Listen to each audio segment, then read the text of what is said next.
Is there a link between our oral health and our fertility? Yes. This is some of the newest research that's coming out. And they found that over 90% of men who wasn't able to conceive with their partners had an oral disease. With those who got treated, there was a 70% improvement in pregnancy. Now, research has also found that if a woman has gum disease, it takes them 2 months longer to conceive. And I'm the only one who's talking about it. And who are you? I am the saliva queen. Dr. Victoria Sampson is the trailblazing dentist whose data-driven research has uncovered the shocking link between our mouths and some of the world's most destructive conditions. More than 90% of diseases can be traced back to our microbiomes. And we now understand that having an imbalanced oral microbiome increases your risk of high blood pressure, heart disease, Alzheimer's, rheumatoid arthritis, and even men who have gum disease are 2.85 times more likely to have erectile dysfunction. Really? Yeah. And then another study also showed there's oral bacteria that can make cancer more aggressive and harder to treat as well. But what is it that causes all of this? Poor oral hygiene, sugar, stress, but also some of us genetically will have mutations which can cause disease. But there's ways to fix it. For example, I had a patient who had terrible arthritis and terrible gum disease. And when I treated the gum disease, her rheumatoid arthritis got better to the point where she was actually able to walk again. Wow. Yeah. So let's talk about what we can do about it. Is there any time where I shouldn't brush my teeth? Do I spit or rinse after I brushed my teeth? Chewing gum, coffee, mouthwash, good or bad for me? Let's go through all of that. So weirdly, this has always blown my mind a little bit. 53% of you that listen to this show regularly haven't yet subscribed to the show. So could I ask you for a favor before we start? If you like the show and you like what we do here and you want to support us, the free, simple way that you can do just that is by hitting the subscribe button. And my commitment to you is if you do that, then I'll do everything in my power, me and my team, to make sure that this show is better for you every single week. We'll listen to your feedback, we'll find the guests that you want me to speak to, and we'll continue to do what we do. Thank you so much. Dr. Victoria Sampson, what is the mission that you're on? My mission is to show people that the mouth is the gateway to the rest of the body. And if they really want to achieve full body health, it starts with the mouth first. I've never heard of the term oral microbiome, really, until I met you and went through all of your work and your research. And I think many people listening to this now also probably aren't familiar with that term and also the importance of that term. So if you had to make a case to someone like me who's really unfamiliar with this subject as to why it's so important from a very top line perspective, what would you say? I think everyone knows that their gut has a microbiome. And for the past 10 years, we've always talked about how you can change your diet, probiotics, prebiotics for the gut microbiome. But what a lot of people don't understand is that the oral microbiome is the second largest and most diverse microbiome after the gut. It's also a lot easier to change. And actually, it's been shown to have a massive impact on general health. So having an imbalanced oral microbiome increases your risk of oral diseases like gum disease and decay, but also can increase your risk of other systemic diseases like high blood pressure, heart disease, infertility, Alzheimer's. And it's something that is so easy to manage and balance. How many people does this impact? And how many people is it relevant to? So an understanding of my oral microbiome is going to help me in a number of ways as it relates to my overall health. But how many people does it really, really have an impact on? I think it depends on what you're trying to get out of the oral microbiome testing. I would argue that it benefits everyone. We all have teeth, we all have mouths, and everything that we do, every time we breathe, we eat, we drink, we kiss, we are impacting our oral microbiome every single time. And then every time we swallow or we breathe, that bacteria that is putting into our mouth will travel elsewhere to the rest of the body and cause problems elsewhere. You said it's the second biggest microbiome in the body? Yeah. How many bacteria are in my oral microbiome? So you have approximately 700 different bacteria, which make up 2 billion bacteria overall. And what's also very weird about the oral microbiome compared to any of the other microbiomes is that you've got lots of different environments or niches within the same mouth. So if you think about the bacteria that would like to live under the gums or at the back of your throat or on your teeth, they're all very different environments. Some are hot, cold, wet. And so you've got lots and lots of different parties of bacteria within the same microbiome in the mouth. Okay. And you mentioned a second ago that things like kissing, breathing, swallowing have an impact on my oral microbiome. Yes. In a significant way that I need to know about. Yes. So it's more about how often you're doing those certain habits. So, for example, with kissing, the research has shown that you need to kiss more than 11 times a day for you to be sharing the same bacteria or microbiome as your partner. But also, even the habits that we have, the air quality that we have, everything will dictate the environment that our mouths are living in, and therefore what bacteria will live in our mouths. And in the subject of oral diseases and things like tooth decay, how many people are impacted globally by oral diseases? So the World Health Organization has come out saying that 3.5 billion people have some sort of oral disease. And they've also found that 10% of our world population are suffering from severe gum disease, which makes gum disease one of the most prevalent inflammatory conditions in the whole body. This conversation around the oral microbiome, have you seen it developing over recent years? Have you seen it become more sort of pertinent to people in society? Massively. I think I've been doing this for years. It's been something that I've loved. And no one really knew what I was talking about most of the time. They all thought I was a bit of a dreamer. Even dentists, patients, they all thought, okay, well, it doesn't really matter, does it? But in the last year or two, I've had people traveling from all around the world just to get their oral microbiome tested, to understand more about what's going on in their body. And I think we're seeing a shift in the generations in terms of this new generation want to understand their health a lot more. So we're all sitting there wearing, trackables, wearables. We're, calculating how much sleep we have, how much we're eating. And for now, we're actually also wanting to understand our oral health. So that trust between a dentist and the patient is not necessary anymore. We want to actually understand what's going on in our mouths and actually, be able to track things, see what bacteria we have, how much inflammation we have, our risk of diseases, and what we can do to change that. Last question before I ask you a more sort of personal question about yourself. What other diseases in my body or sort of implications in my body are linked and can be traced back to the oral microbiome? We now understand that more than 90% of diseases can be traced back to an imbalanced microbiome. If we zone into just the oral microbiome, it's got connections with infertility, heart disease, diabetes, Alzheimer's, rheumatoid arthritis, and the list goes on, erectile dysfunction. And what's also very interesting, going back to your question about, is there been a new interest in this? In the last few years, we've actually been able to show that there is a strong connection and causation between the oral microbiome and general diseases. Whereas prior to maybe 5 years ago, there was a lot of is this correlation? Is it just that, okay, there's the same risk factors with gum disease and with heart disease, for example, smoking. And now we're actually seeing that, no, it's not just correlation. There is strong causation between the two. And who are you? I am Victoria Sampson. I'm a dentist. I do a lot on the oral microbiome. People call me the saliva queen. That's my name on the streets. And what's your what professional experiences and education have brought you here today? And how long have you been doing that? How many mouths and how much saliva have you seen? Give me a big view on the wealth of experience you have on this subject. So originally I trained as a dentist, and that's 6 years of training. I would say I was a pretty traditional, conventional dentist as I graduated. I'd done some training at the Karolinska Institute during my university, and the Karolinska Institute is the best dental school in the world, but they're very focused on the mouth-body connection, on testing saliva, and what they thought was that, you go to your doctor and you have a blood test. Why don't you go to your dentist and get a saliva test? So from even dental school, I had this in the back of my mind, but I still didn't have the training, and so I just became a dentist. I was working half NHS, half private, and then as time evolved, I then shifted to fully private. And then when COVID happened, I started doing a lot of research, and all the dental practices were closed across the country. And I thought that was crazy because basically the government was saying dental practices or dentistry is not a necessity.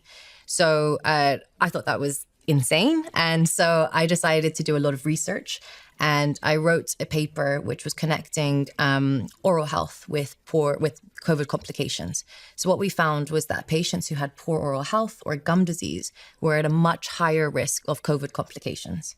And then that evolved into me doing some studies with universities and hospitals. But the issue was that we couldn't go into hospitals and check people's teeth and gums because they had COVID. So instead, what we did was we would collect their saliva and we would take it to the lab, and we had this beautiful snapshot of what was going on in a patient's mouth at that moment in time, just from their saliva. So we did a lot of research, and we found that COVID sufferers or patients who had gum disease were 9 times more likely to have COVID complications. But also what I took from that was that why aren't we using saliva, more regularly? Why don't we use this in a more commercial aspect and for our patients? So after that, I devoted a lot of time into developing oral microbiome testing. We had gut microbiome testing, you've got urinary microbiome, you've got every single microbiome has a test, but the oral microbiome didn't really have one. So I built one of the first oral microbiome tests in Europe, and that was a couple of years ago, and then now have come out and kind of left and created my own one about a couple of weeks ago. That research you mentioned, specifically the research paper which was titled, "Could there be a link between oral hygiene and severity of COVID infections?" was the first research paper to link gum disease with worse COVID complications. And I was reading that it was the most cited research paper by one of the sort of dentistry publications. Yeah. So the British Dental Journal is one of the most cited and viewed articles. And what it also helped do was the World Health Organization and SAGE picked that up, and they said, oh, wait a second. I think that oral health is really important for general health, and also we should reopen dental practices. So this also paved the way for dental practices reopening later on. What's going on there? Can you explain that to me like a 10-year-old? So if I have a bad or a unhealthy oral microbiome, I'm 9 times more likely to end up in ICU with COVID complications. What's the link? So there's a few. So the first one is inflammation. So COVID, we know, it releases a lot of inflammatory markers. So it's what we call the cytokine storm. So it's essentially the storm of lots and lots of inflammatory markers. And gum disease, separately, is essentially inflammation of the gums. And so what gum disease does is it releases lots of inflammatory markers from the mouth elsewhere to the rest of the body. So then when you add those together and you have your cytokine storm from COVID and you've got your inflammatory markers from gum disease, it's just adding petrol to the fire. So you're just making that cytokine storm even worse. But then on the separate side, it's also bacteria. So if you look at the autopsies and the research of COVID patients, most of them didn't die from the virus itself. No one really died from COVID-19. They died from complications. So the number one complication was actually a bacterial infection. So imagine your body, you've got COVID, you are really unwell, and your immune system is on absolute overdrive. This is the prime time for bacteria to come into your body and to cause what we call a bacterial superinfection. And so actually, when you looked at the autopsies of a lot of these patients, they had oral bacteria from their mouth traveling to their lungs and causing bacterial superinfections, which would result in things like pneumonia. And that's actually the cause of death for most patients. You don't really think that your oral microbiome can be fatal, can kill you? No. And even, I think, as a dentist, we weren't really taught how important bacteria was or how important the mouth was for the rest of the body.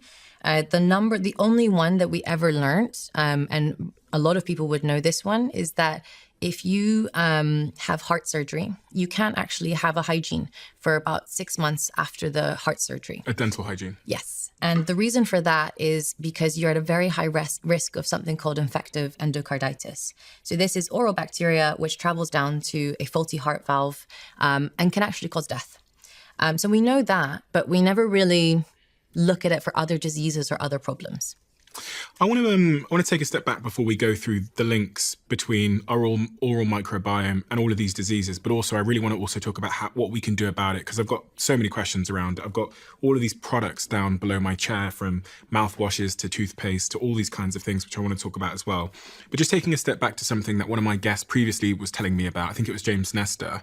He was telling me that the mouth itself and the jaw, because of processed foods, is an abnormal shape. And when I say abnormal, I mean in relation to how it was supposed to develop, because we're eating so many processed foods which are designed to be easy to chew.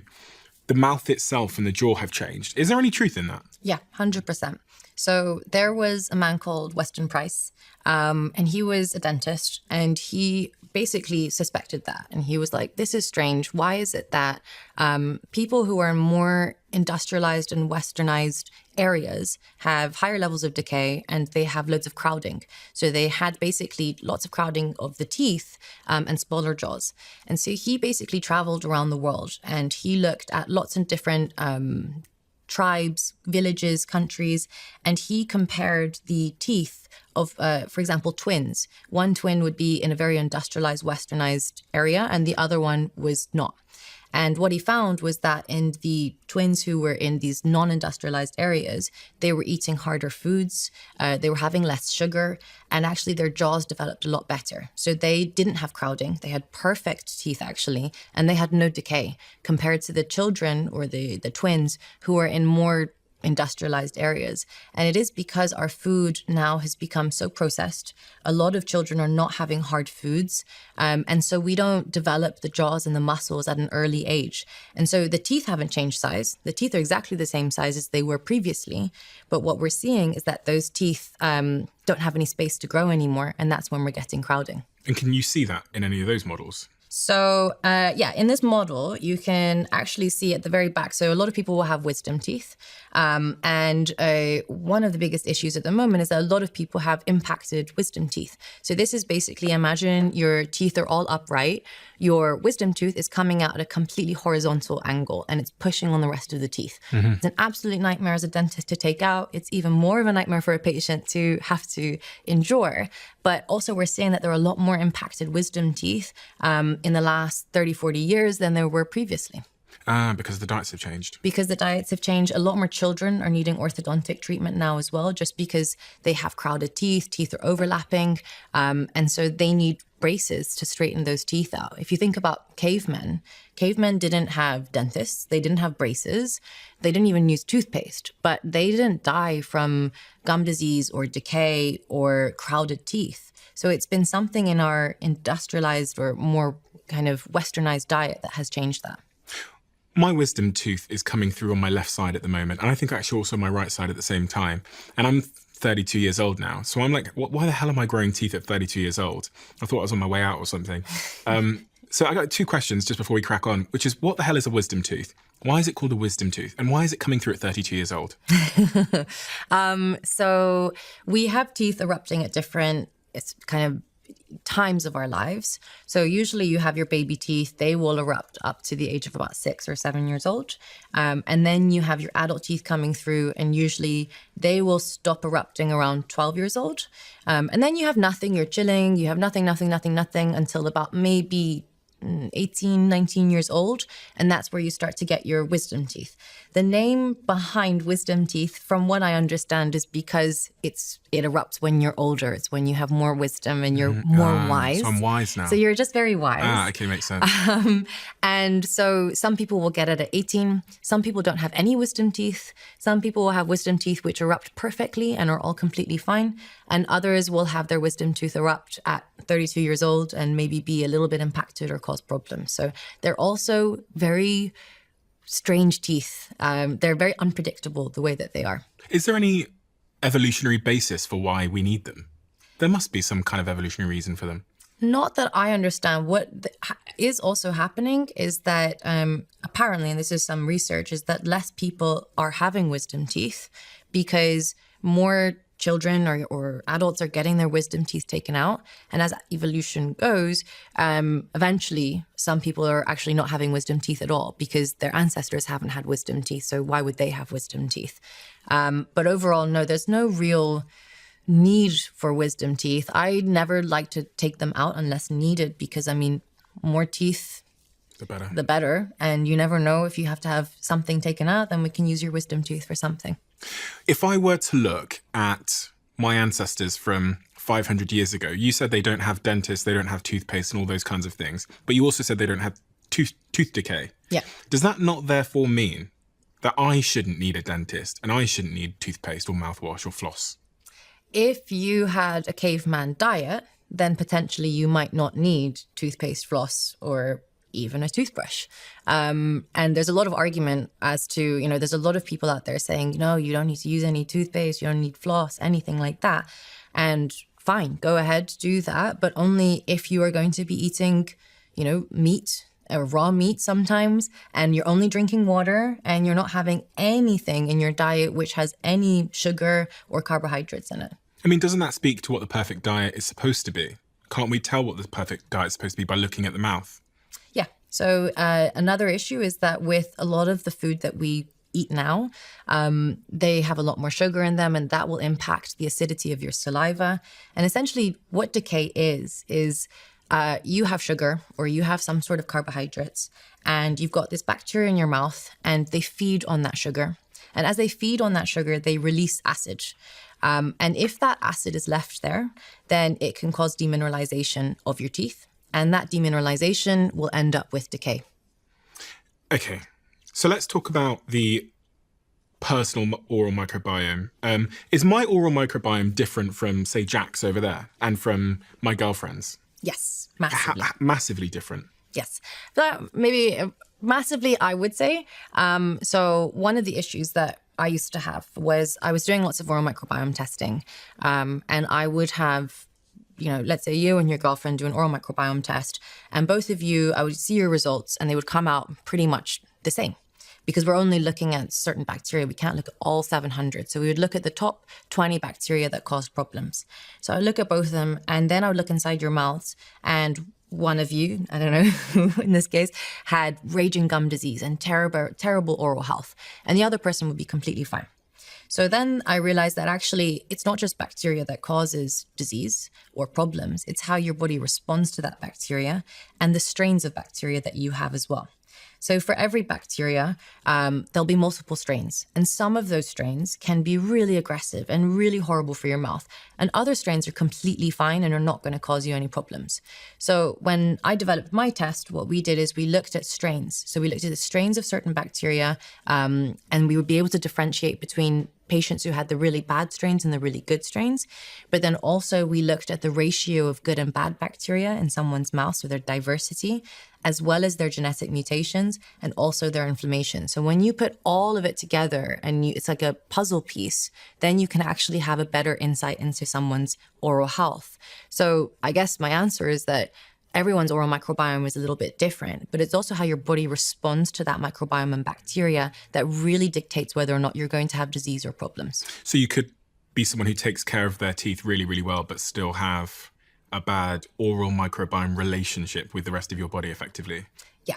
And Okay. I see it every day. And we have a lot of patients who suffer from terrible gum disease, and they come to me and they brush 3 times a day. They've never touched a cigarette. They have immaculate oral hygiene. They eat very well, but they have terrible gum disease. And for those patients, they might have genetic mutations that predispose them to gum disease and to inflammation. So even the smallest amount of bacteria, their body responds in a very aggressive and inflammatory, destructive way, which can cause disease. When I was speaking to, I think it was Tim Spector about the gut microbiome, he was telling me that the gut microbiome turns over, i.e. the bacteria dies every couple of days or weeks or something. How often does the oral microbiome turn over, and why does that matter? So what's interesting or different between the oral and gut microbiome? The oral microbiome, if someone doesn't go in there and mechanically disrupt the bacteria and the plaque in your mouth, then that bacteria can stay forever. So the gut, what happens is you've got something called peristalsis, you've got movement, so the bacteria moves, it changes, it regenerates, there's turnover. In the mouth, so the teeth are the only non-shedding surfaces in the whole body. So that Non-shedding surfaces. So imagine if you never had a shower in your life, you would still self-wash because the skin cells would shed. But if you never brushed your teeth, then your teeth are not shedding. They're going to stay like that. So that bacteria will just keep on growing and growing and growing and growing, and you'll get this really thick plaque. So that's why actually the oral microbiome, you need to mechanically remove that bacteria. And that's why brushing your teeth is super important, or using the correct toothpaste, or et cetera, or going and seeing your hygienist, because you need to mechanically remove that bacteria quite regularly. Okay. And the two ways, I was reading in your work, it said that the two ways that oral health impacts overall health are by the spreading of bacteria, and the other sort of central issue is it causes inflammation. So on this point of spreading bacteria, I'm always concerned, this is a bit of a superstitious thing, but any time that I'm sick, I'm always like, part of me is like, don't swallow. Because in my head, I think if I'm sick in my mouth or if I've got like a sore throat or something, I'm like, if I swallow it, the rest of my body's going to get sick. It's super superstitious, but is there any truth to any of this? So not from just being sick like a common cold. And it's actually really interesting. I had a patient yesterday, and bless him, he's very young, 7 years old. And he had exactly that same mindset. He just randomly woke up one day and he said, this is kind of gross. Why am I swallowing my saliva? There's all these bad bugs and gross things in my saliva, and I'm swallowing it every day, and it's traveling to the rest of my body at 7. And so what he ended up doing was refusing to swallow his own saliva. And so he would basically just dribble, and he would just wipe the saliva off with a sleeve, or he would carry a towel with him and just wipe it. So bless him, he had a big rash around his face.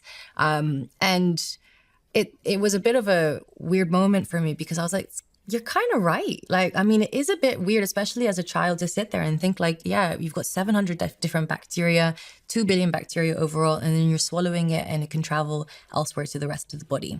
So yes, in short, yes, bacteria from your mouth, when you swallow it, it can travel elsewhere to the rest of the body. However, a lot of the bacteria dies. So the acid in the stomach can kill a lot of the bacteria. So it's only the really, really bad bacteria that are able to survive and cause problems. And that's why it's so important that you have a good oral microbiome and you balance it well. And the other central way that it can cause negative impacts to your overall health is via inflammation. What is the link between inflammation and my oral microbiome? So it's something that we call low-grade chronic inflammation. And imagine, so you've got this delicate balance of bacteria in your mouth, which is your microbiome. And we all have bad bacteria in our mouths, but most of us hopefully have better levels or higher levels of the good bacteria. So there's always that balance. And what happens in an imbalanced oral microbiome is that shift changes. So you get higher levels of bad bacteria and you don't have enough good bacteria. These bad bacteria, firstly, yes, they can travel elsewhere to the rest of your body, as you discussed. The second is that they can release inflammatory markers. So they basically release inflammation. And this inflammation can travel from your mouth to the rest of your body and contribute to inflammation elsewhere. So for example, if you had rheumatoid arthritis and then you had inflammation from your gums, that inflammation from your gums is making your arthritis in your wrists worse. So it's contributing to it. Now, what's also interesting, and that's why it's called low-grade chronic inflammation, is often you wouldn't even know that you have it. I have so many patients who say, oh, my gums bleed, but that's normal. If your eye bled or if your foot was bleeding every day, you would be worried and you would think, actually, there's inflammation here, there's a problem here. But so many people have bleeding gums and they don't understand that bleeding gums is a sign. It's your gum screaming to you saying that I have inflammation, and that inflammation can travel. And then the third mechanism as well, so there's one more, is it's damage to your blood vessels. So again, the same bad bacteria in your mouth, it releases these enzymes, these toxic enzymes, and they can travel through the rest of your body, through your blood vessels, and they can actually damage your blood vessels. So these blood vessels are not able to dilate and constrict as well as they used to. On that point of arthritis, I read a stat, which I believe is true. I think it actually came from some of your research that said people with rheumatoid arthritis are 8 times more likely to develop gum disease than patients without rheumatoid arthritis. Yes. Which is shocking. Yeah. So there's a really strong bidirectional relationship between rheumatoid arthritis and gum disease. So that means that if you have really bad rheumatoid arthritis, you will have pretty bad gum disease. And if you treat your rheumatoid arthritis, your gum disease will get better. And vice versa. If you treat the gum disease, your rheumatoid arthritis will get better. And that was actually one of the first patients that really got me on my journey of the mouth-body connection. So I was doing the saliva testing. I got it. I was like, okay, cool. We are quantifying oral health. We're tracking things. But even me, I wasn't really fully sold on this whole mouth-body connection, how our mouth is connected to the rest of the body. So I had a patient who was sent to me by her functional medicine practitioner. And she had been seen by 4 or 5 different practitioners. She had terrible rheumatoid arthritis, and she went to this final guy, and he was the first guy to ever ask her, have you ever had your teeth checked? What's happened? And she said, oh, I've had a few teeth taken out in the last year or two, about 6 teeth. But, it's just, it is what it is. And he was like, I don't think that's normal. So he sent her to me, and he was like, can you do your saliva stuff that you do and see if there's anything going on there? And we did do a saliva test. We saw that she had super high levels of inflammation, of collagen breakdown, high levels of bad bacteria. And what was the most important was that when I treated her gum disease, she had terrible gum disease, and that's why she was losing her teeth. When I treated the gum disease properly and aggressively, yes, her gums healed, but more importantly, her rheumatoid arthritis got better to the point where she was actually able to get off steroids and medication and be able to walk again. Wow. Yeah. By treating her gum disease? Yeah.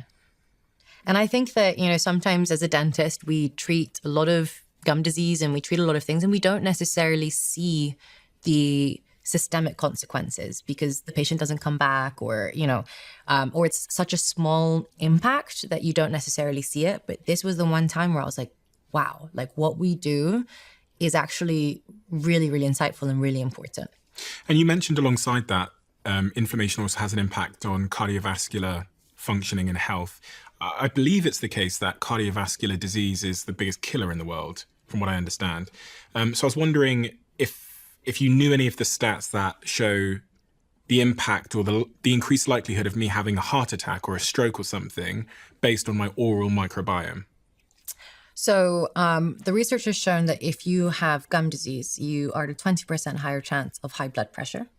But also they are now saying that up to 30 to 40% of cardiac issues in hospital can be traced back to an oral bacteria causing problems in the heart valve.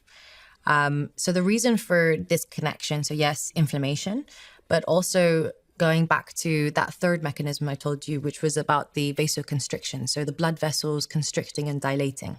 So these toxic enzymes, which are being released by the bacteria, they travel through the blood, and they basically stop the blood vessels from being able to widen and lots of blood to travel to the heart and also to constrict. And that also is one of the biggest connections with heart disease.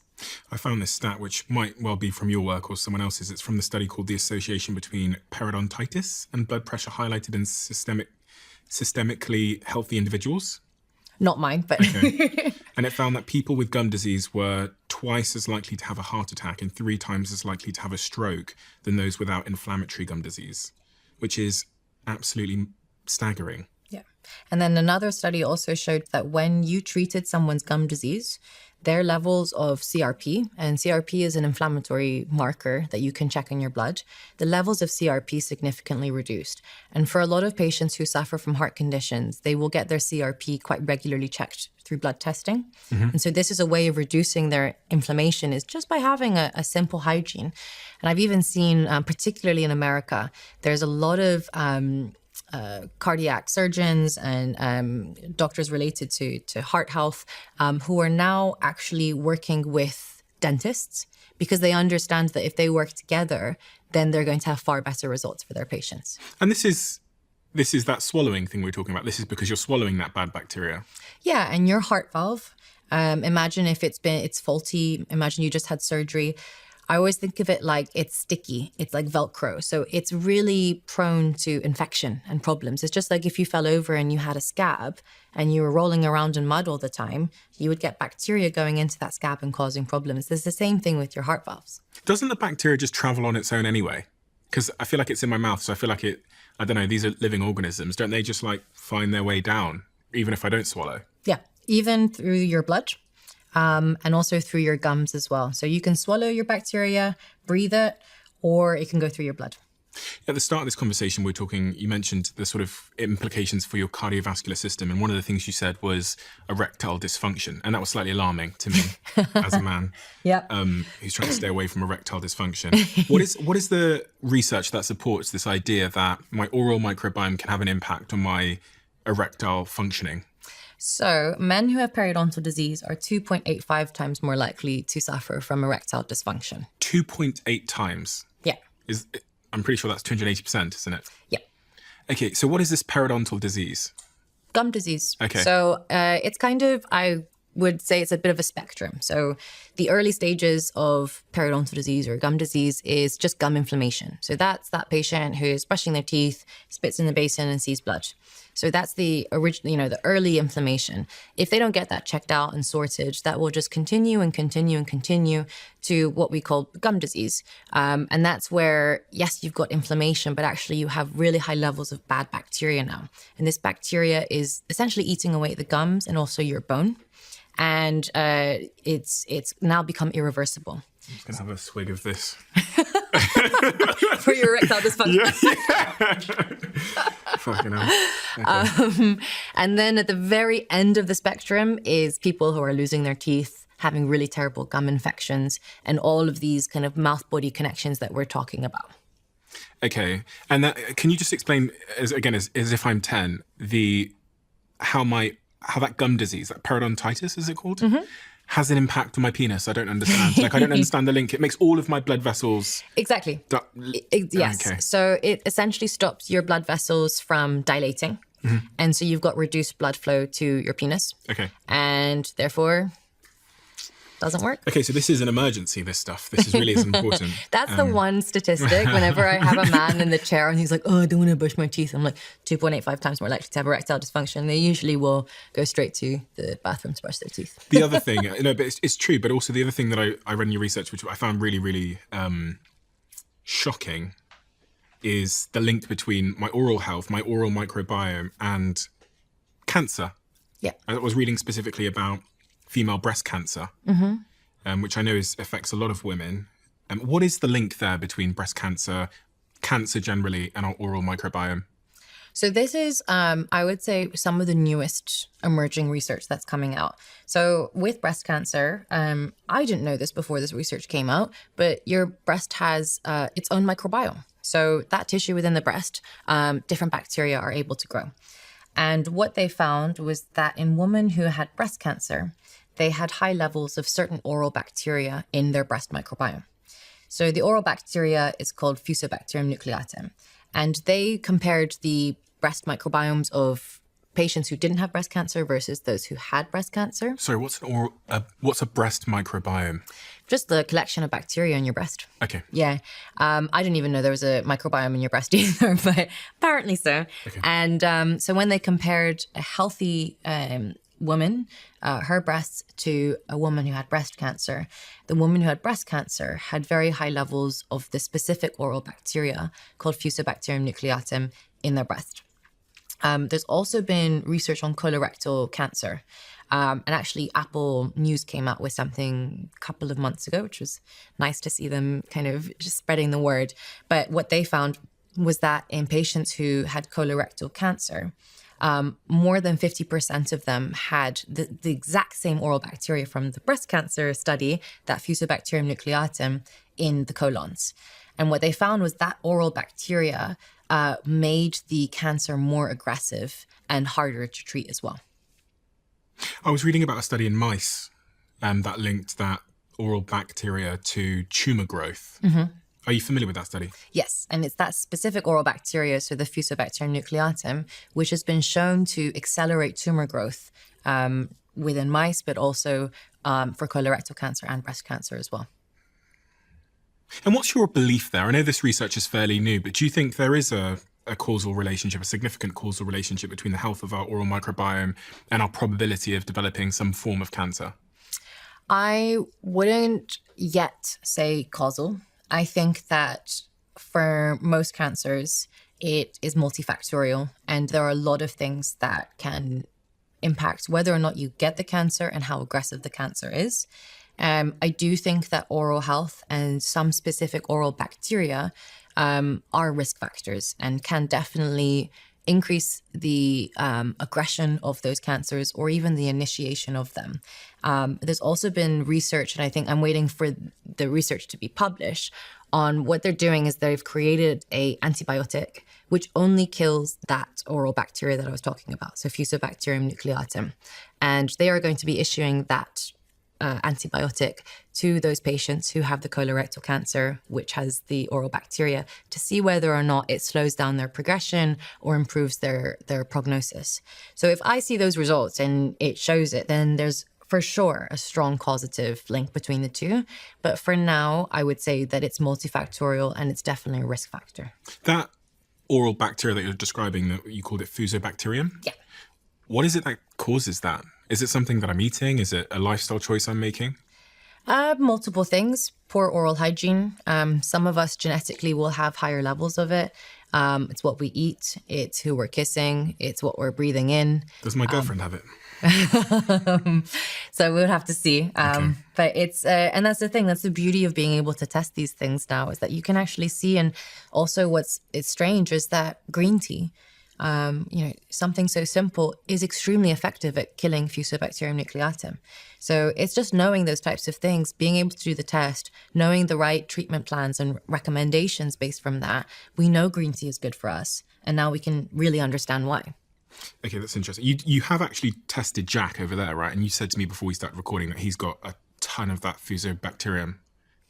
Yes, he does. Yeah. And it's really getting out of control. That's what you said. Really badly out of control. Jack Yeah. Sylvester. So I've I've given him a big vat of green tea as a gift. Green tea? Yes. Green tea. This guy's going to edit that out. This is the problem.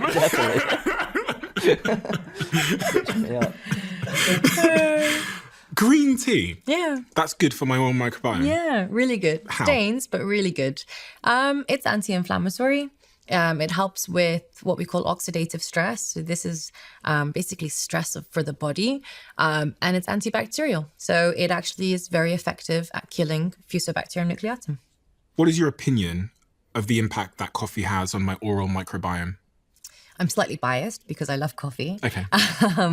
But there is no negative impact of coffee on the oral microbiome directly. Coffee does dry your mouth out. And so you have reduced saliva, and that can actually cause problems for the oral microbiome. So the saliva is super important in your mouth. It provides all of the food, the proteins, everything for the bacteria in your mouth. So it's kind of like this delivery service, your delivery, it's traveling around, providing all the food and bacteria, food to the bacteria. And that's what keeps the good bacteria alive and happy. So when you have a dry mouth, let's say you're drinking lots of coffee, or you're very nervous, or you are on antidepressants, for example, which are a big one, then you just don't have as much saliva. So those bacteria don't have as much food, and those bacteria die, and then you get bad bacteria growing in replacement. What about tea? We're a nation of tea drinkers in the UK. Similar. So it also does dry your mouth, not as bad as coffee, but otherwise no problems other than staining. What about if I put loads of sugar in it? Because a lot of people put a lot of sugar. Okay, yeah, no. So actually sugar in your tea is even worse than you having a biscuit, for example. So because the sugar dissolves in your hot tea and the tea is hot, when you drink it, it can actually cause more problems. Another thing with sugar is, I have a sweet tooth. I love sugar, but it's about how you eat your sugar.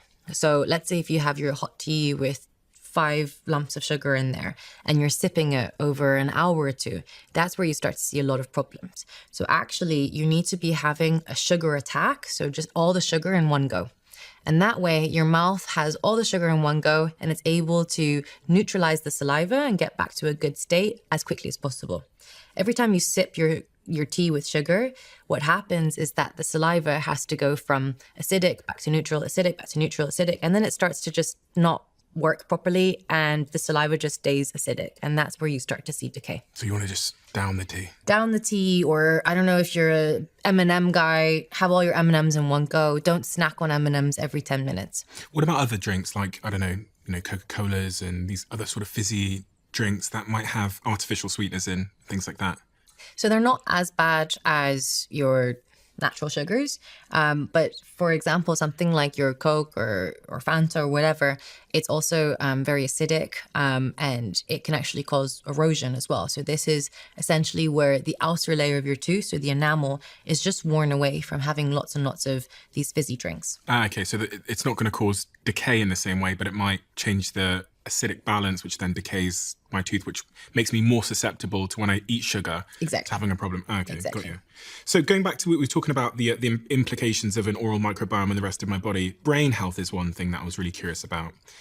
We've had lots of conversations on this show about Alzheimer's and dementia and just general sort of optimal cognitive performance as I age. It's something I'm thinking a lot about. I want to have a sharp brain. It's quite important because of what I do. So is there a link between my oral microbiome and my cognitive and brain health? Yes. So if we look at actually just the occurrence of Alzheimer's and gum disease or oral health, a lot of research has shown that if you have gum disease for more than 10 years, you have a 70% increased chance of developing Alzheimer's. So that was a study that was done on over 20,000 people, and they followed them for 20 years, and they saw, okay, if you had gum disease at baseline, whether or not you get Alzheimer's at 10 years or 20 years. So a 70% increased chance of it. They've also done a lot of research where they've been looking at oral bacteria. And what they found was that there are certain oral bacteria, so one called P. gingivalis, and that's one of the worst oral bacteria, I would say, out of all of them. So this P. gingivalis is able to travel from your mouth to your brain. It's quite close by anyway. And what's unique about this bacteria is it's able to cross the barrier between in your brain, so the blood-brain barrier, and it releases these toxic enzymes.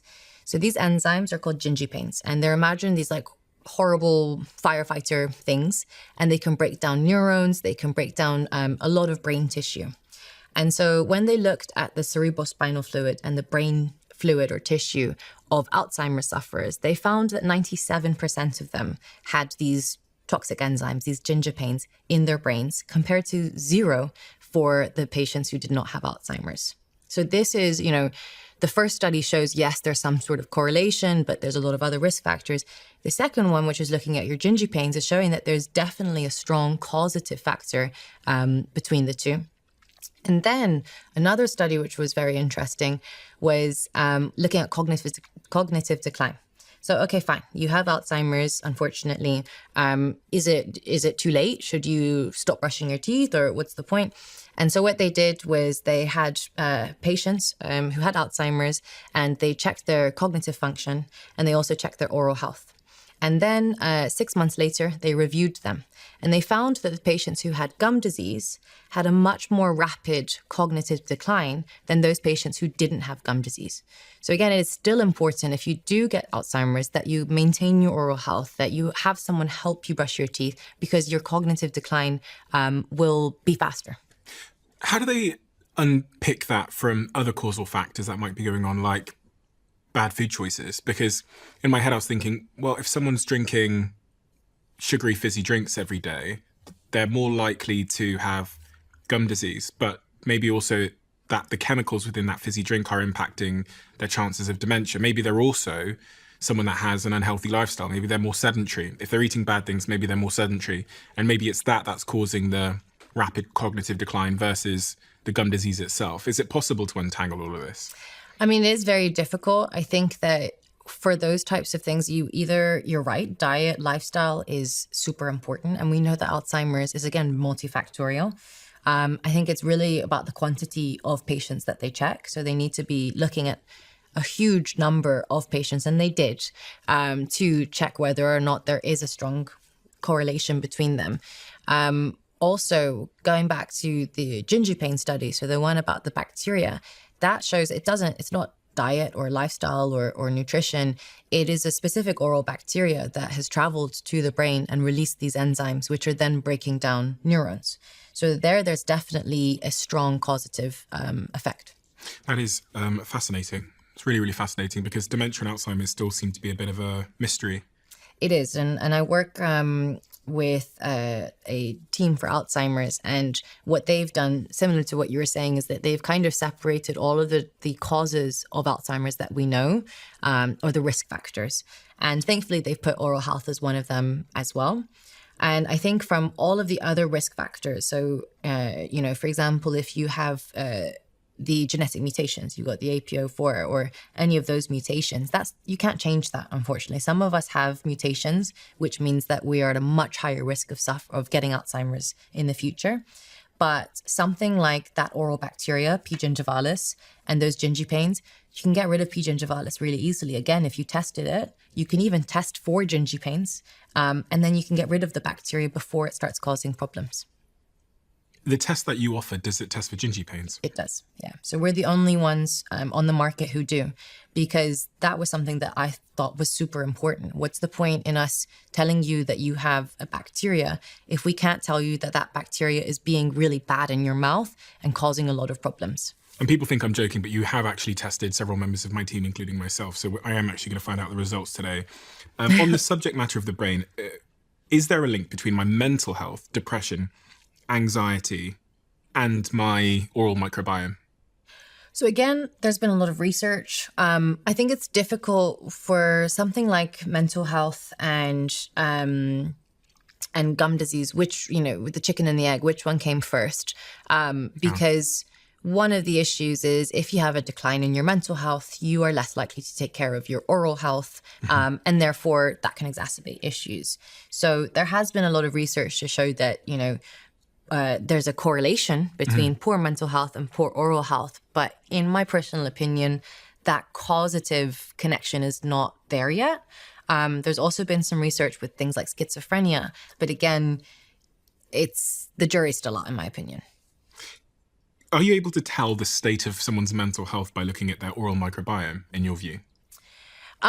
You can know if something's up. Like, for example, I had a patient relatively recently. I've been treating her for 5-6 years now, and I know that she takes good care of her teeth. She takes good care of herself. And a few weeks ago, she came in and she was not taking care of her gums or her teeth at all. Everything was an absolute mess in there. And so I did pull her aside and I was like, what's wrong? Like, something's happened here. And I think it is quite a big sign for a lot of people. It's the first thing that they kind of let go of is their oral health. And is that because of, they start certain self-soothing behaviors because they're stressed in other parts of their life? So if they're having a bad time in their relationship or work and they're stressed, they might start eating sugar more or just not brushing their teeth. Smoking or drinking more. Yeah. Okay. Or just not brushing. Like with this woman, she just wasn't brushing her teeth anymore. Another thing that we can also see, it's kind of a bit on a tangent, but also eating disorders as well. So things like bulimia, or even sometimes anorexia, you can see in the mouth. So there's a lot of times where we'll see young teenagers, and I'll know that they are bulimic because they have certain issues in their mouth which they shouldn't have. And that, again, is a telltale sign. Is that because the stomach acid is coming through their mouth? Yeah, so they get a lot of erosion on their teeth. And then in some cases, you can also get these marks on the roof of your mouth. So if they're trying to force themselves to vomit, then you can see that. And that's something that, you have to pull the patient aside or tell their mother and explain that to them as well. And is there a relationship between stress and my oral health? So if I'm more stressed and my cortisol levels are higher, is that going to make everything in my mouth worse? Yes. Even outside of the lifestyle choices I might make in such a state? Yes, just that stress will increase your inflammatory markers, your inflammation. It also will dry your mouth out, and all of those things will be linked. We do a lot of testing at my clinic. And so one of the tests that we look at is collagen breakdown. So we have lots of different types of collagen all over our bodies, and our gums are made up of a certain collagen. So we look at an enzyme called AMMP8, and this enzyme is responsible for breaking down that specific collagen.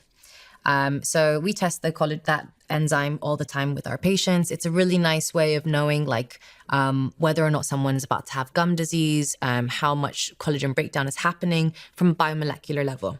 So I had a woman, very healthy, always been fine. And then she had her collagen breakdown tested. and her levels were through the roof. Her gums looked fine. She didn't look like she had any problems, but I've never seen such a high level in my life. And so, I'm trying to think of what could be causing it, all of that. And she had lost her baby a couple of days before. And that type of intense stress on someone's body can have so many effects and impacts on the rest of your body.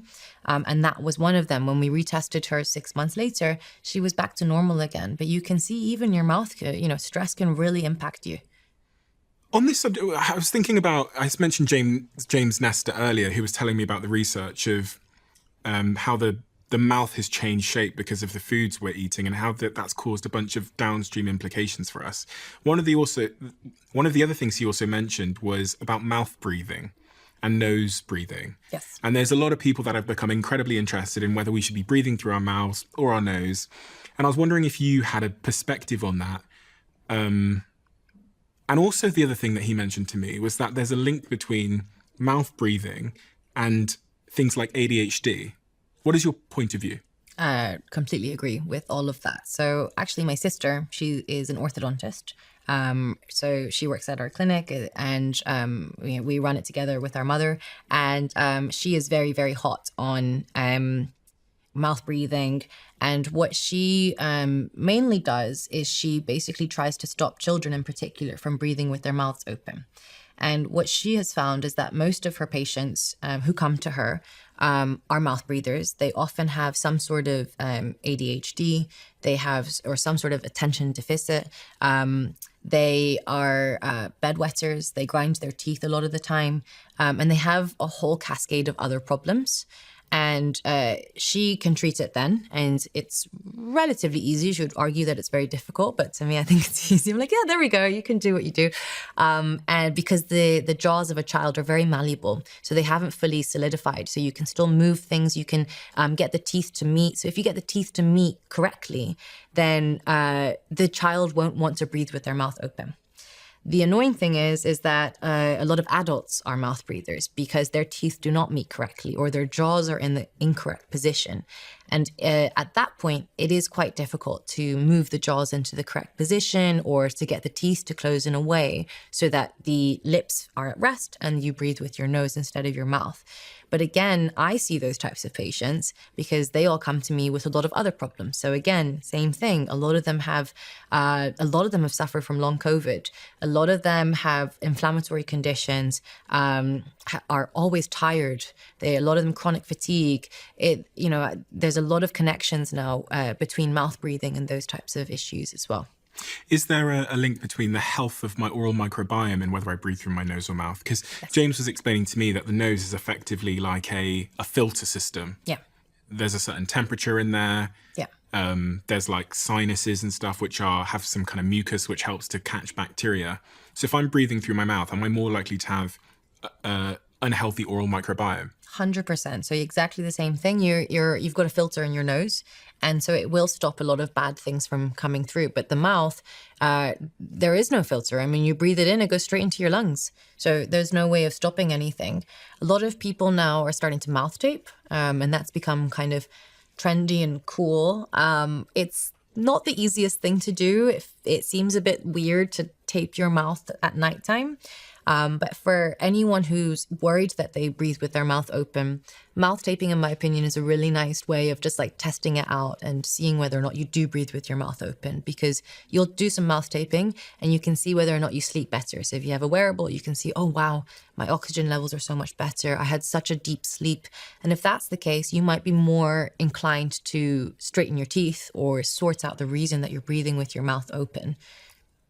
I took notes of a study which kind of is interconnected to the point we were making about mouth breathing, which said in a 6-year study of 11,000 children, it was found that children who suffered from sleep-disordered breathing were 50 to 90% more likely to develop ADHD-like symptoms than were normal breathers who breathed through their nose correctly, which is absolutely staggering. 50 to 90% more likely to suffer from ADHD-like symptoms just because they breathe through their mouth at night. Had disordered breathing. And it's mainly to do with also oxygen being delivered to your brain. Right. So there's not as much good oxygen like real rich oxygen, filtered oxygen traveling to the brain. And so that's basically not allowing your brain to function as well. You mentioned kissing earlier on. Yes. I'm still supposed to kiss my partner, right? Yes, I hope you do, many times. You said if I kiss her more than 11 times a day or something, then our oral microbiomes synchronize in some way. Yeah, so there is passage of bacteria from you to her and her to you. They have also shown that, for example, they did a study where one partner chewed lots and lots of probiotics, so like good bacteria, and then had a super long smooch with their partner and actually was able to transfer nearly 60 or 70% of that good bacteria into their partner. So it's not necessarily long lasting. I wouldn't say that, if you kiss someone once on a night out, that you are going to terribly impact your microbiome. It's fine. You can go and kiss, but it's more for long-term partners. If you're kissing regularly and for a long time, then yes, your microbiomes will start to be quite similar. Another factor as well is that obviously your lifestyles are probably pretty similar. You're probably using the same toothpaste, eating the same food. So it's difficult to fully put it on just kissing, but yeah. What about oral sex and the implications that will have? So if me and my partner are doing oral sex on each other, is that going to impact our oral microbiome?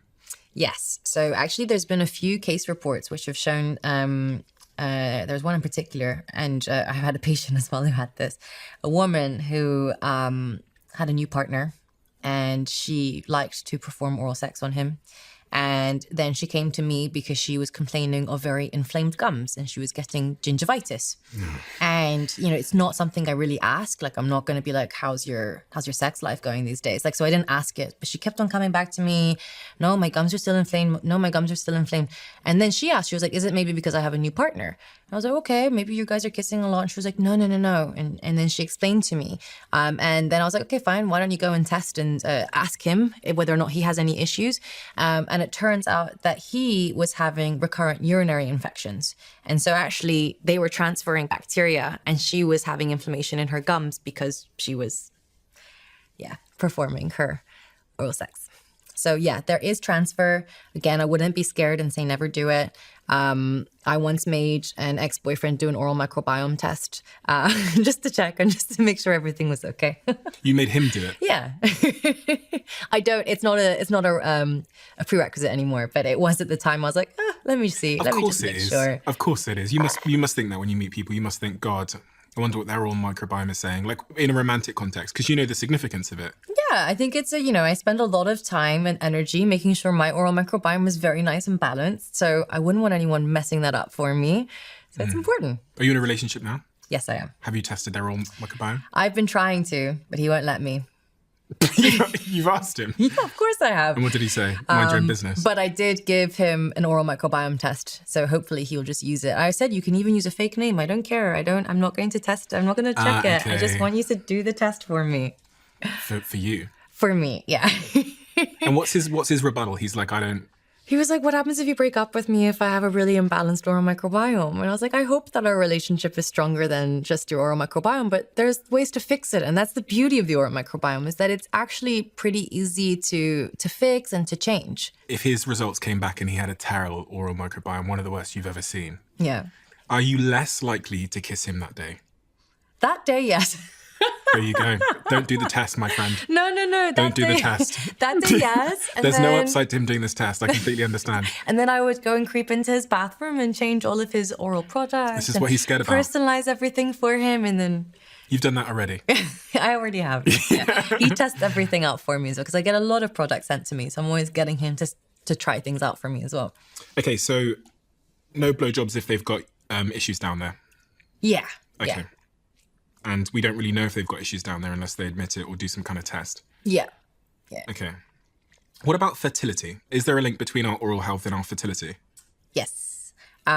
So if we look at men to start with, there was a study done and they looked at a group of subfertile men, so men who weren't able to conceive with their partners. And they checked all of their mouths and they found that over 90% of these men had some sort of oral infection or dental disease of some sort going on. They split the group into two.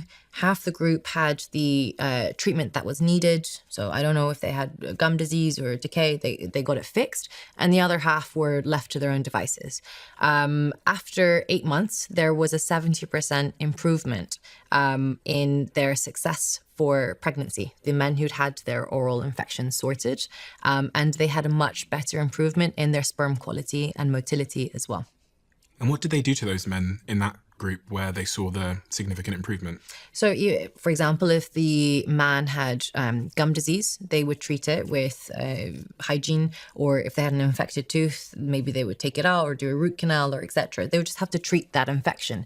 So I speak a lot about gum disease all the time, but actually there's so many other oral diseases like decay or toothache or all those types of things that can also contribute inflammation and problems. In that study, 6 months after their sperm had improved by 20%, and after 8 months, 50% of their wives were pregnant. Yes. That is staggering. Yeah. What about women, though? Is there a similar sort of result as it relates to women's fertility? Yes. So research has also found that if a woman has gum disease, she is less likely to ovulate. And also she's going to have issues with conception. So they found that women with gum disease, it takes them 2 months longer to conceive versus a woman who doesn't have gum disease. But once the woman has conceived, the issue is still not over. She still has to maintain her gums. So firstly, a lot of women will have pregnancy gingivitis. So this is basically super inflamed, puffy gums because of all the hormones. And so they should be going very regularly to see their hygienist. But also what the research has found is that women who are pregnant and have gum disease are at a much higher risk of preterm birth, so premature babies, low birth weight, and also preeclampsia as well. So they did a study in Malawi. It was on 10,000 women. So Malawi has the highest rate of preterm birth in the world at just about, I think, just under 20%. And preterm birth is a big issue for governments, for hospitals. It's really expensive. You need to keep the woman and the child in the hospital for a lot longer, but also that child will have a whole myriad of problems afterwards as well. So weirdly, Wrigley's, the chewing gum company, sponsored this study. They went to Malawi. They had these 10,000 women. They split them up into two. 5,000 of those women were given sugar-free chewing gum, toothbrush, and some toothpaste, and the other half were left alone. And they found that there was a 20% improvement, or 20%, reduction in preterm birth in the woman who'd had the sugar-free chewing gum compared to the woman who hadn't had it. So something so cheap and so easy like chewing gum was able to actually reduce the risk of preterm birth for these women. How and why? So if you look into the research a little bit more, you're going to get your chewing gum now. Yes. So sugar-free chewing gum has been shown to stimulate your saliva. So it helps with what we were talking about earlier. Saliva is super important when it provides all the good food for your bacteria. But then also if it's sugar-free, let's say it's using xylitol, that's naturally antibacterial. So it's killing a lot of the bacteria in the mouth. And what they found is that there are certain oral bacteria that can travel down to the placenta and can also cause problems there, and essentially increase the chance of preterm birth. You sufficiently convinced me that saliva is an important thing, and I actually did one of your tests. Let me go grab the results. Okay. Every single time you eat, you have an opportunity to improve your health. That's why I love Zoe, because it helps me to make the smartest food choices for my body. As you guys probably know, Zoe is a sponsor of my podcast. I'm also an investor in the company, which is important to say. I invested in the company because Zoe combines my health data with their world-class science. Using these two things, Zoe guides me to better health every single time I make a food choice and eat, which means I have more energy, better sleep, better mood, and I'm less hungry. And the best part about Zoe is that it's backed by their recent clinical trial, something called the METHOD study, which is the gold standard of scientific research. I started Zoe just over a year ago now, and I've been able to track my progress week after week so I can learn how to be even smarter the week after.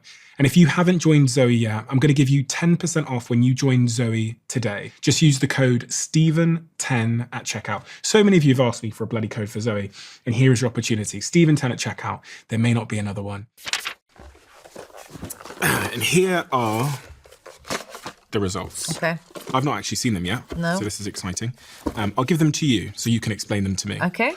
Is that okay? So this is the test that I did, right? Yes, you Okay. did. Yeah. The test I did contains this little kit that Yes. basically in the middle of the office one day, someone came up to me and said, Steve, can you spit in this? And I said, sure. Yep. And then they took my spit away. Yes. And it turns out it was upon request from you. Yes, exactly. I wanted your saliva Yeah, which is... just to check to make sure if I could do this interview. Ah, as well, right, just okay. So this is the test that I did. I spat in this little thing, Yes. sent it off back to you. You ran the test. How long does it take to do this test? It would probably take you about 2 minutes to do yourself, and then you get the results 3 to 4 weeks later. What did you find out from doing my test?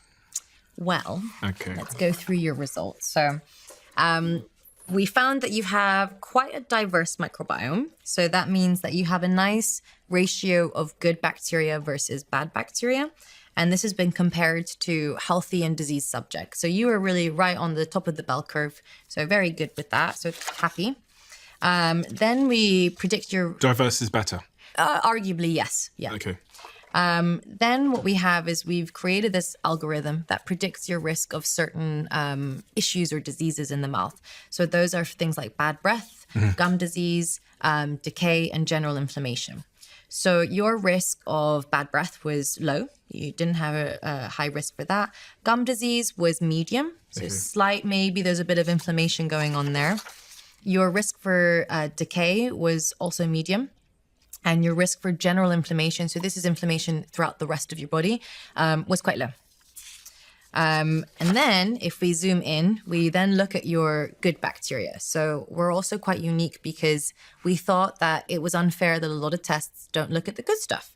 So we look at all of the bacteria which has been shown to be the most beneficial in a microbiome. So for you, you had pretty much high to very high levels of good bacteria, which is great. No problems with that. And then we look at bad bacteria. So we actually look at about 500 different bacteria, but then we zoom into the top 20 bad ones, which are really associated with things like gum disease, decay, bad breath. So for you, out of all the bacteria that we looked at, you only had quite high levels of one bacteria, which was bad for you. And so this bacteria is very strongly associated with basically a lot of buildup of plaque in your mouth. So having not looked in your mouth, I have no idea about your dental health or anything like that. I would assume that basically you're a bit overdue on a hygiene maybe. Maybe there's a lot of plaque buildup going on from that result. But the rest of the bad bacteria, so all of these ones we're talking about. The erectile dysfunction one. Your erectile dysfunction one's fine. Your P. gingivalis is fine. F. nucleatum, those ones were actually very good. Then also on top of that, going back to the Alzheimer's, so we look at those virulence factors associated with P. gingivalis, and you had none of those virulence factors, which is also really good. Okay. Then we look at your genetic mutations. So we've identified about 10 different genetic mutations which increase your risk of decay and gum disease. So for the decay, out of the 5 genetic mutations we looked at, 4 out of 5 of them you had. So that means that you, and maybe you have stopped it, but you are at a higher chance of having a sweet tooth, of having more acidic saliva. On top of that, it might be that you, if you're stressed out or you're really unhappy, some people will run to the casino, others will run to the bottle. And for you, you might actually be someone who goes and has a chocolate bar and actually enjoys sugar. No comment. On top of that, None of your business. let's say you've had your sugar because you are stressed out or whatever. You also have been shown to have a genetic mutation, which means that your taste perception is lower. So you need 2 bars of chocolate, not just one, No comment. to make you feel That's the end of this happier. podcast. That's the end of this episode. I'll give you my card Close the file. afterwards. Close your document. How dare you? No, I mean, it all squares with reality. So please do keep going. So that's your decay situation. In terms of gum disease, again, we look at certain mutations. So there are some mutations that can triple your risk of gum disease. They can increase the amount of inflammation that you release from your mouth. So imagine there are some people who even the smallest amount of bacteria, they might have great hygiene. they have a few small bad bacteria in their mouths. They have mutations, which means that they respond in a very hyper-inflammatory and very aggressive way, and they will be at a very high chance of gum disease. So in your case, you had one mutation, and I would say out of all of the mutations for gum disease, it was the best one. So it basically means that you have genetically, you're more predisposed to bacteria collecting around your gums. Okay. So you might be someone who actually needs to go really regularly for a hygiene. And it's kind of a bit annoying because you keep on getting built up, or they keep telling you to come back because actually genetically you have that in your saliva. Then afterwards, we give you personalized recommendations. So we tell you based on everything that we've seen, the bacteria, your mutations, what your input from the questionnaire. We tell you what toothbrush would be good for you, what supplements you should be taking, what toothpaste, floss, everything basically, even chew sugar-free gum, all of those types of things to improve your oral health and rebalance your microbiome. And you could tell all of that just from me spitting in a tube once. Yes. And then at the very end, we have a list of all of the detected organisms. So like I said, we look at the top 20, which we know are really bad for you. But actually, sometimes in some patients, we'll have like weird bacteria, really high levels of weird bacteria. So I had one patient, she had really bad breath and her gums were kind of okay. Her teeth were okay. There were no problems. But she was like, I don't know what's going on. So she did the saliva test and she had 40% of her oral microbiome was made out of one bacteria. So I was searching this bacteria. I was like, I've never heard of this bacteria before. It is extremely prevalent in dogs. So then I get back to her. I'm like, do you have any dogs? And she was like, yeah, I have four or five dogs at home. And I was like, do you kiss your dogs? She was like, yeah, of course I do. Like they're my babies. So she was kissing her dogs and she was getting transfer of bacteria from her dogs into her mouth. And that was what was making up her whole microbiome. So and that was giving her bad breath. Yeah. Yeah. So what I did was I gave her a treatment, so a recommendation. And no, I gave all of her dogs, I said, you need to take this specific, it's not medication, it's like a supplement. So it basically stops like buildup of plaque in dogs' teeth. So I was like, your dogs have gum disease basically. So they need to be treated if you want to get better. And after everyone got treated, her bad breath went and so did her dogs as well. So are dog owners more likely to have bad breath? If you are smooching your dog, then yeah, kind of. And your dog has gum disease. If you're kissing your dog? Yeah. Okay. Interesting. So what are having seen my results, but generally from seeing the thousands and thousands of results that you've seen, Yeah. what are some of the easiest things that I could do to help correct that situation and have perfect oral health and a perfect oral microbiome? So what we've done is if you were to do the test, you would have all of the personalized recommendations for you. So we tell you to have green tea, to have honey, all of those types of things, which have been shown through research to benefit your microbiome in your case specifically. But if we were just talking about someone who hasn't done the microbiome test and wants to just make sure that they have as balanced of a microbiome as possible. Diet is obviously very important. So what we're talking about, that sugar attack, making sure that you only have one sugar attack a day. You're not having sugar consistently because it does alter your saliva pH. The type of toothpaste that you're using. I like to keep it simple. We don't need to make things super complicated. You don't have to spend that much money. Having the right toothpaste, right toothbrush, and the right floss is honestly as much as is the most necessary thing that you need. Okay, so in terms of brushing though, you give some sort of practical advice around when we should brush. Mm-hmm. What is that? And is there any time where I shouldn't brush my teeth? You should never brush straight after anything acidic or sugary. So what you end up doing is grinding the sugar or the acid into your teeth. So actually you should wait 30 minutes until you brush your teeth. That's interesting because when I eat something sugary, I feel like I need to brush my teeth to get rid of it. Yeah, no. So you want to wait 30 minutes. So instead, you can chew some sugar-free gum, or there are lots of pastels that we use. So like I use like chewable mints, and you can chew one of those and it will actually neutralize your saliva really quickly so that you don't have that acid causing the demineralization. And do I spit or do I rinse after I've brushed my teeth? Spit. So you should never rinse your mouth out with water after you brush your teeth. So brush, spit into the basin, and that's it. Reason being, again, going back to my sunscreen analogy, imagine you spend 2 minutes putting all this lovely sunscreen all over your skin to then just go and have a shower right before you go into the sun. So with the toothpaste, you spend 2 minutes putting all of that on your teeth. And then if you rinse it, then you're actually removing all of that goodness from your teeth and gums. And it's kind of like you haven't done anything. Toothbrushes. Yes. Which toothbrush should I use? This one or an electric one? I generally prefer an electric toothbrush. Why? Usually they kind of do the work for you. So it just means that patients have better oral health because most people don't know how to brush their teeth properly, actually. We're never really taught or trained, or we get taught by our parents. Our parents don't really know. They've been taught by their parents. So a lot of people don't actually know how to brush their teeth, number one. Number two, we often don't brush for as long as we think that we are. So we're meant to brush for 2 minutes. The average is 20 to 30 seconds. And we think that we're brushing for 2 minutes, but we're not. So with an electric toothbrush, it times you. And then also a pressure sensor. So the electric toothbrush often will have a pressure sensor, which will show you whether or not you're brushing too hard or you're brushing at the right pressure. And that will reduce your chance of recession. Can you show me on one of those tooth models in front of you the area of the mouth and teeth that people most often overlook? Yes. Can I have your teeth? Yes. So I would say the area that people usually struggle with the most is the insides of their very back bottom teeth. So inside, where next to my tongue? Basically, yeah, just near your tongue, basically. What a lot of people will do is they'll go on the inside and they brush their teeth like this, okay?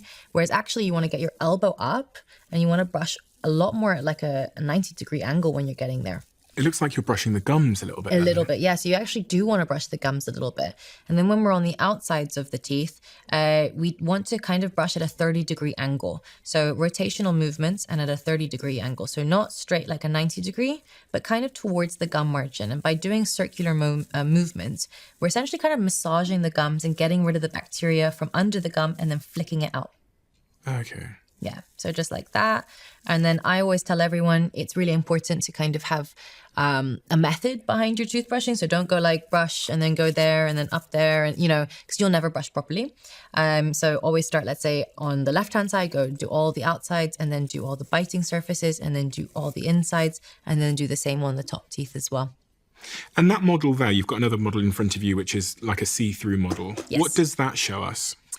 So this is to show you what an implant looks like. A lot of people don't know what implants look like and how it looks like if it was within your jaw. Mm-hmm. Also what all the roots look like. And then also if you look on the other side, you can see this tooth which has the black within it. Yeah. And it's got like a red bubble at the root of it. So this is a tooth that's had a root canal done to it and has an infection at the root of that tooth. So that's an abscess. And a lot of people don't actually know what that looks like. They only feel toothache, but this is what toothache is actually in their jaw. When our teeth get teeths, is that the right word? Is that a plural? When our tooths, what's the plural of teeth? It's teeth, Just isn't teeth, it? yeah. When our teeth get stained, Yes. what we often do is we'll take some sort of whitening toothpaste, or we'll go to a dentist or a hygienist or something and ask them to whiten our teeth. Yeah. Now, I've always been a bit scared of that because there must be a cost to this whitening industry. Should we be whitening our teeth? Is there any healthy way to whiten our teeth? Yes. So you've got two different types of staining. One, which is extrinsic. So that's basically your coffee, your tea, your smoking. Super easy to get rid of. You just have to go to your hygienist and get a hygiene done and they'll get rid of the stains pretty quickly. Or you can try a whitening toothpaste. Be very careful with a lot of those whitening toothpaste because they can be quite abrasive and damage the enamel actually. So it's kind of like exfoliating your teeth, but your teeth don't grow back. So if you keep on exfoliating and getting rid of that surface layer of enamel over a long amount of time, that can be quite an issue and quite problematic. You get sensitive teeth. Yeah, sensitive teeth. And then the underlying tooth will start to shine through and that's quite yellow. So you actually start ending up doing the opposite of what you wanted to do. Then whitening, so you should do that professionally. Don't go and buy some over-the-counter or online thing. because a lot of the time either they don't have the right percentages, and they can actually damage the teeth and the gums really badly. So you want to get that done professionally. If you get it done by a good brand, and even within the professional world, there are some whitening products out there which are really bad for the teeth, and others which are actually really good for the teeth. So we use one in particular. It's called Enlighten, and the whitening for one day is the equivalent of having a Coca-Cola. So thinking about it, I mean, I'm sure everyone has had a Coca-Cola in their life. Having a Coca-Cola every day for, let's say, 5 or 6 days is okay in the grand scheme of things. It's not going to massively damage your teeth at all. Okay, so there is safe ways to do it. Yeah. Okay, good. And is there any way to remove plaque yourself without having to go to a dental hygienist? So you can try a water flosser. I've just bought one of those things, but it doesn't feel powerful enough. Because when I go to the hygienist, I don't know what they're using, but it's so strong. Yeah. That it blasts my mouth off. My mouth feels so different after. Yeah. And I wanted to know if I could buy one of those for my home. But I think it's a little bit dangerous. Well, the reason I think that the water flossers are not that high intensity is because people can damage their teeth if they don't use it correctly. Okay. So kind of know there are some supplements that you can take to reduce the amount of plaque that builds up. And that actually does work quite effectively. I mean, there were 2 more there. There's a couple more things there that you have in your pile that we not talked about. These are probiotics. Okay. So going back to our microbiome, probiotics are basically good bacteria. So not everyone needs them, but a probiotic essentially will put good bacteria into the microbiome. And if it's got the right environment to live in, then it will continue to grow there, basically. If you're eating the right things. Exactly. If you're eating the right things, you've got prebiotics, all of those types of things, then this will be really effective. So these are 2 different options. This is a mouthwash. And again, on the microbiome test that we've created, Oralis One, we look at all the levels of good bacteria, and then we'll recommend a probiotic based on what good bacteria you are missing. So a lot of us are actually genetically, we've been born without certain good bacteria in our microbiomes. And so this is really lovely to supplement them. So this is, it's a mouthwash, but it's in a powder form. So you take a teaspoon, you mix it with some water, and that activates the probiotic, and then you rinse it around and you swallow it. So it's a kind of a 2-in-1 for your gut. This is a pill. So it's a tablet, you chew it, and then you can swallow it. So this is super easy too.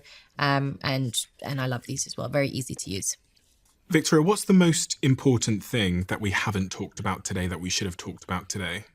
The only thing that I think you haven't mentioned that your viewers might benefit from is the use of straws. Straws are very, very important to use for sugar and also for acid. So drinking through a straw actually helps you bypass all of your teeth. So if you're having something acidic or really sugary or even something staining, then it bypasses the teeth and goes straight to back of your throat so you can swallow it. So this helps reduces your chance of decay, of tooth wear, and also staining as well. But specifically if it's bad for you, because I'm sure there's some things which are good for the oral microbiome that you do want to be in the mouth. Yes, yeah. So if you're taking your probiotics or whatever, then of course those are great. Like for example, I'm human. I like a nice Coca-Cola once in a while, and I'll drink it through a straw. Or if I have alcohol, I'll also drink that through a straw as long as it's not wine. But what about smoking and vaping? So yeah, smoking and vaping, neither of them are good for the oral microbiome. It goes back to dry mouth. So smoking will dry your mouth out, and then you don't have the saliva, and the saliva can't do what it wants to. It stops vascularization, so it stops blood flow to your mouth. And so a lot of smokers actually will not have bleeding gums. That doesn't mean that they don't have gum disease, but because they are smoking so much, the blood vessels are already really tight and constricted from the nicotine. So they don't ever get bleeding gums, even though they have gum disease. And then the third thing is that actually we know that smoking is very strongly associated. It's one of the biggest risk factors for gum disease. If someone's now curious about their oral microbiome and the work that you're doing, what is the sort of easiest entry point to learn more, to get themselves checked, or to, I don't know, to resolve some of the issues that are causal or a consequence of having an unhealthy microbiome? Where do they start? How do they find you? We have a clinic in central London called the Health Society. We opened about a year and a half ago now, and our aim was to put the mouth back into the body, to explain to patients exactly what's going on in their mouth. And we can do that through microbiome testing, other saliva tests. We look at your blood glucose levels, your vitamin D levels. We've got packages. We have an infrared sauna. We have a nutritionist. And the idea is that we're working all together, because one of the issues I was seeing was that patients, they want to understand what's going on in their mouth and they want to optimize it, but they don't understand a lot of what dentistry is all about. We used to live in a world where the dentist would say, okay, you need 2 fillings and you've got gum disease and you're not brushing your teeth. And that was the end of it. And you would just listen to them and you get your work done. But now we are trying to essentially decode dentistry and explain it in a way that patients can understand. So I would say, because I'm biased, but come to the clinic. We can explain everything. Or you can do an oral microbiome test and you can actually understand yourself, what bacteria, what genetic mutations you have, what inflammation you have, what products you should start using. And then based on that, decide on what dentist you want to go to for any treatment if needed. What if I'm in Australia or Canada or New Zealand or America? What can I do? So we're actually rolling out the oral microbiome test to all of those countries. So you can actually buy it at the moment through that. You just have to email us. But otherwise, I'm not the only one. There are other people who are doing this type of dentistry and are thinking in this type of way. So you would have to do a little bit of research. But I guess maybe follow me on Instagram and I can give some top tips. I'll link all your website, your social channels below, and if anyone wants to send you an email, you might get a couple of emails warning you now. So you've got to be careful what you wish for, but I'll put all those details below. We have a closing tradition on this podcast where the last guest leaves a question for the next guest, not knowing who they're leaving it for. Okay. And the question that's been left for you is, what is the most important relationship in your life and why?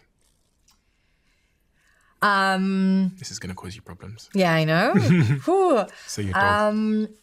I would say my mother.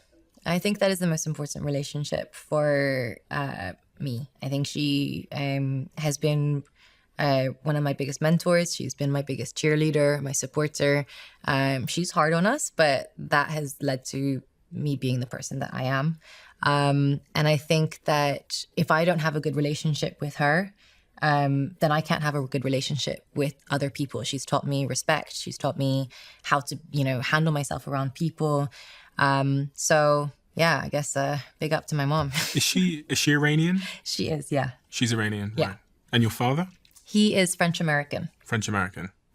And if we sit here in 10 years' time, what are you hoping the world looks like as it relates to the oral microbiome? People's understanding of it, the regulations. What are you hoping for, if you could wave a wand? I am hoping that the mouth is put back into the body in the sense that dentistry and medicine are fully integrated within each other. So you can go to your dentist and you can get a saliva test, and that could flag up issues with your heart or diabetes, and you will go and see your diabetologist. And we link everything together. Also, my other dream is that people start testing their saliva and they understand that, blood is not the only way that we can understand things that are going on within our body.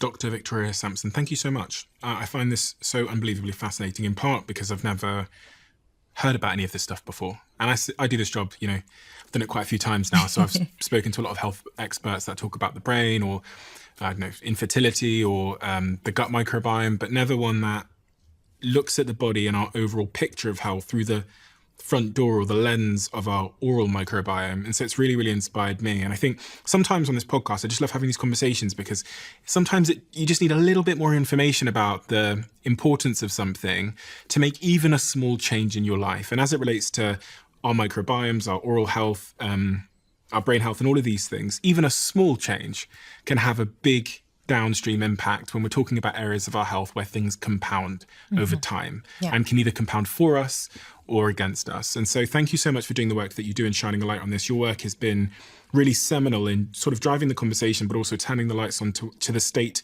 and importance of our oral health. And I'm sure that if we sit here in 10 years' time, you would have impacted many, many, many millions of people and their overall picture of health through the lens of their oral microbiome because of the work you're doing and the message you're putting out there. And that is quite something. So congratulations, well done, and thank you. Thank you so much. Thanks. probably shouldn't be sharing this yet, but you are our Diary of a CEO community. So I wanted to give you a small first look at a product that we're about to launch exclusively. This is the 1% Diary. If you know me, you'll know that one of the most uttered phrases in the walls of my office is the 1% mindset. It is a philosophy, a mindset, and a habit that has absolutely changed my life. And if you ask me, it is the reason that this podcast has grown in the way that it has. By understanding the power of compounding 1%, you can absolutely change your outcomes in your life. It isn't about drastic transformations or quick wins. It's about the small, consistent actions that have a lasting change in your outcomes. So 2 years ago, we started the process of creating this beautiful diary, and it's truly beautiful. Inside, there's lots of pictures, lots of inspiration and motivation as well, some interactive elements. And the purpose of this diary is to help you identify, stay focused on, develop consistency with the 1% that will ultimately change your life. We have a limited number of these 1% diaries. And if you want to do this with me, then join our waiting list. I can't guarantee all of you that join the waiting list will be able to get one, but if you join now, you have a higher chance. The waiting list can be found at thediary.com. I'll link it below, but that is thediary.com.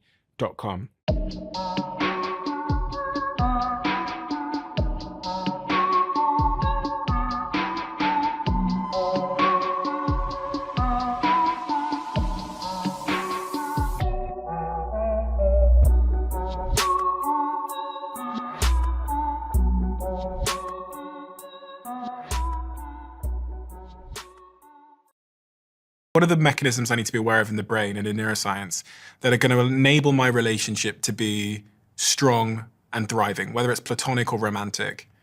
You know, because we talk about loneliness a lot, and there's so many people that are struggling with loneliness, and you know, the reasons that we often attribute to that are the way we're living our lives, or we're behind screens or social media. But you know, it was really illuminating to me that you're able to point to a mechanism in smartphones and social media that is actually inhibiting us forming relationships. And I wondered if the same mechanisms might inhibit us keeping the relationships that we have.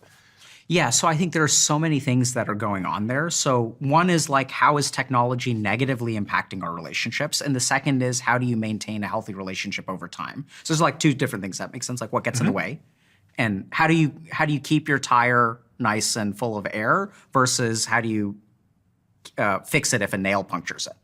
So let's start with like what technology is doing. So this is what technology is basically doing to our social connections. There is a whole-scale social skills atrophy and a deconditioning of certain parts of the brain when we use technology. So the first thing to understand about the brain, this is a beautiful thing about the human body. Inanimate objects, the more you use them, the worse they get. But the moment that you have biology, the human brain doesn't wear out, it rusts. So inactivity of the human brain is actually what causes problems, okay? That's number one. So we can look at studies of like dementia prevention. And what we know is that encouraging neuroplasticity through things like learning how to play the piano at the age of 60 will protect us from dementia. So we need to utilize our brain to make it the strongest. This is also where you can look at the physical body, right? So when I think about what causes muscle atrophy and what causes muscle growth, the more I use my muscles, the more they grow. The more you use your brain, the more it grows. So when we look at connections, if you actually look at human communication, words are maybe, I would say, 25 to 50% of communication at most. So you can walk into a room and without even hearing a single thing that's said, you can know there's tension in the air. Something is wrong. You can even, like, I remember when I was a kid, I used to get bullied a lot, right? And I would walk into a room and I immediately knew that they were making fun of me. Like, all the conversation would stop and everyone would look, like one person would look at me, I'd see alarm in their face. They would all see, everyone else would see the alarm in their face and they'd look over and they'd see me and everyone would stop talking. I know I'm being made fun of. So body language, tone, volume. This is really interesting. So there are even video game companies that are starting to ban people over voice comms. So how do you know if someone is toxically communicating or not? What we used to do is use like words, right? So if you say some kind of racial slur in chat, like if you type it out, the game knows to scan for that, and then people will start to get around that. They'll use an @ sign instead of an A. So now what they're doing over voice comms is measuring tone. So depending on the volume of what you're saying, right? Like that's how they're actually detecting toxicity, because that's where toxicity exists. It's not, oh, hey, Steven, you're a real loser. I really dislike you. It's like, Steven, bro, you're such a loser, man. Oh my God. And even if I say that, right, it's not negative at all, even though I'm using negative words. This is another quick aside. So men are really specific for using the negative expression of a positive affection. So this is something that's different about men. So what we'll do is we'll actually say negative things to a friend of ours to express approval. Like when someone gets engaged or gets married, it's like, oh man, like it's the old ball and chain. We're gonna lose you. You're whipped, but everyone's smiling. Everyone's congratulating you. But we just express it in a negative way. Yeah. So much of our communication is tone, is body language, is volume. Now what's happening is everyone is texting. So then the brain does something that it's designed to do. It's like, hey, we're not using this thing. Let's lose it. So if you don't speak a language, our brain forgets it. So this is what a lot of people don't realize, is that there's a rise in social anxiety. Why is there a rise in social anxiety? It's because the parts of our brain that reassure us in social situations are starting to atrophy. So when we don't pay attention to body language, when we don't pay attention to tone, those parts of the brain shut off. And then when I go into a social situation, those parts of the brain are inactive, so they can't reassure me. Now what happens is I go to a party that I was invited to, or I go to dinner with my friends that I was invited to. I'm kind of sitting at the end of the table. No one's really talking to me. And I'm like, oh, like I really shouldn't be here. These people just invited me out of politeness. They don't really care about me. But if your brain is functioning well, you're able to read all of this nonverbal communication that's reassuring. So when it comes to platonic friends and why this is hard, we are atrophying a lot of the social skills, a lot of these brain regions that allow us to form connections, allow us to feel reassured, allow us to feel safe. Right now, I kind of feel like, oh, my friends are inviting me, but I'm bothering them by going. Like all these kinds of things we're seeing more and more of. Are you hopeful about Generation Z that have been connected from birth? Yeah. So I think that even though things are problematic, right? We're talking about how things are negative and social anxiety is increasing and suicidality is increasing. I'm very optimistic because I think we have all the answers. Like that's what's so cool. Like we have a problem, but we haven't been addressing it directly. Even between the last time I was here and now, we've learned so much more. People are taking social stuff more seriously. The Surgeon General of the United States released like this bulletin on the loneliness epidemic, right? So even like the medical establishment is starting to see loneliness as a problem that we need to target. Half of the problems that we see in the world today is because we haven't tried to fix them. They kind of crept up on us. Things like video game addiction, things like loneliness. Now we see, okay, this is a big problem, so let's start devoting resources to it. Let's understand what's going on. And we see this a lot, like even in our community, like where we start targeting a problem and people do better. The only reason we're losing the war is because we haven't been fighting back. Why haven't we been fighting back? Technologies must play a pretty significant role in this. I think we were slow. We're really good at creating things without understanding what they will do to us. Because the impact doesn't show its face for a couple of decades sometimes. Absolutely. Yeah. And there's an even more insidious thing, which is right now, since it's isolation, like since we're seeing more isolation, we don't see the impact because literally these people are staying home. So the majority of young men, for example, like won't ever go to a therapist, which is why we can't help them with their problems. They won't share their problems with other people because first of all, they don't know how to. And secondly, they don't even know what they're feeling, so that they just like feel like they're a loser. So what we've started to see is that these problems have been going on for about 10, 20 years, but they're now reaching a critical point where like we're now noticing what's going on. But this has been going on for a while. Are people becoming more narcissistic? Yes. They are? Yeah, absolutely. And what impact is that having? I don't even know where to start. Like, so I think it's affecting our relationships. It's affecting our happiness. It's affecting our professional ability. I was thinking, is social media making us more narcissistic? Absolutely. And is that then driving us to be more lonely? And if so, how do we first define the word narcissism in this context? Yeah, so I'm going to lean into kind of a more yogic definition. So we have this word in Sanskrit called ahamkara. And ahamkara means ego. So ahamkara is your sense of self. I am ... Okay? So I am tall, I am short, I am doctor, I am father, I am winner, I am loser. The first thing to understand about ego is that it is not a real thing. It is an abstraction. So if you were to look at me and you say, if I say I am a doctor, I know this sounds kind of a weird question, but is that true? Like, what makes me a doctor? I can't biopsy myself and find doctor. You can't find doctor anywhere within me. Doctor is I have a piece of paper on a wall. That's what makes me a doctor. I have a license to practice medicine. That's what makes me a doctor. It's an abstraction. So it's not like a truth. It's like a societal shared delusion that we all agree that I'm a doctor. That's why I'm a doctor. Okay? And does that make sense? Yeah, of course. Okay. So this is the ego. Now, what we also know is that from studies on narcissism, that narcissism has its roots in insecurity. So if you think about someone who's like egotistical and confident, like Stephen, I'm sure you know both, what's the difference between the two? Confidence feels more secure and Yep. egotisticalness feels more insecure. Absolutely. Where does a confident person's esteem come from? Inside, Where does a egotistical's esteem come from? outside. Beautiful. So this is what social media is doing. Social media and technology is externalizing our perception. So if I think about it, think about a couple thousand years ago, what was my mind focused on? So I would go out to hunt. I'm looking for an animal. I shoot a deer, and then I walk 3 hours back. So for some amount of time, my mind is paying attention to the external environment.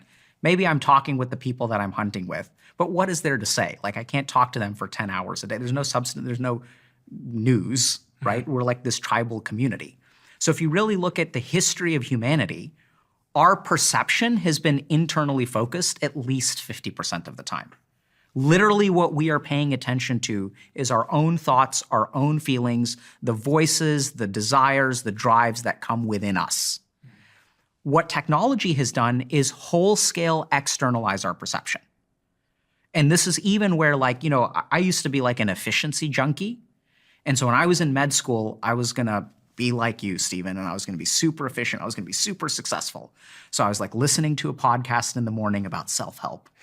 I was going to listen to lectures on my way to the subway. I was going to read on the way on the subway. I was going to listen to a lecture on my way to the classroom, pay attention in the classroom, then do some questions, like some test questions, whatever. So my mind was constantly outside of me. Social media makes this even worse because now we're doom scrolling, we're looking at what other people are doing. So we are starting to exist outside of ourselves. Once we exist outside of ourselves, all of our esteem comes from the outside world because that's where we're spending our time. So what's happening is as we become more externalized, we're becoming insecure because where does confidence really come from? It doesn't come from inside.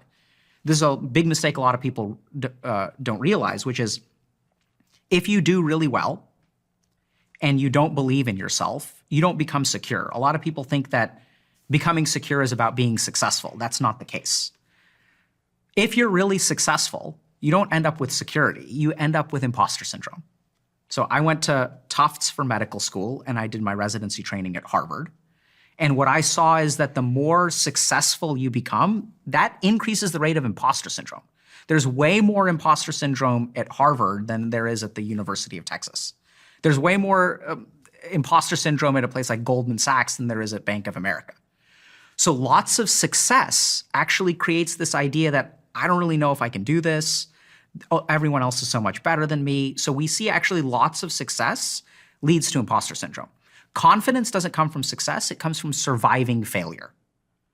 It's also far more internal. So it's not something that anyone else gives you. It's like when you believe in yourself, then you're confident.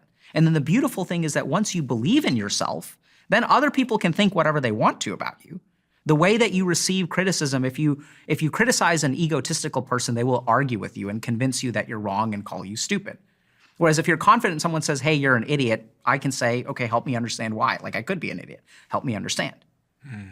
Right? So this is where what social media is doing is externalizing our perceptions, building our ego. We're so focused on the judgment of other people.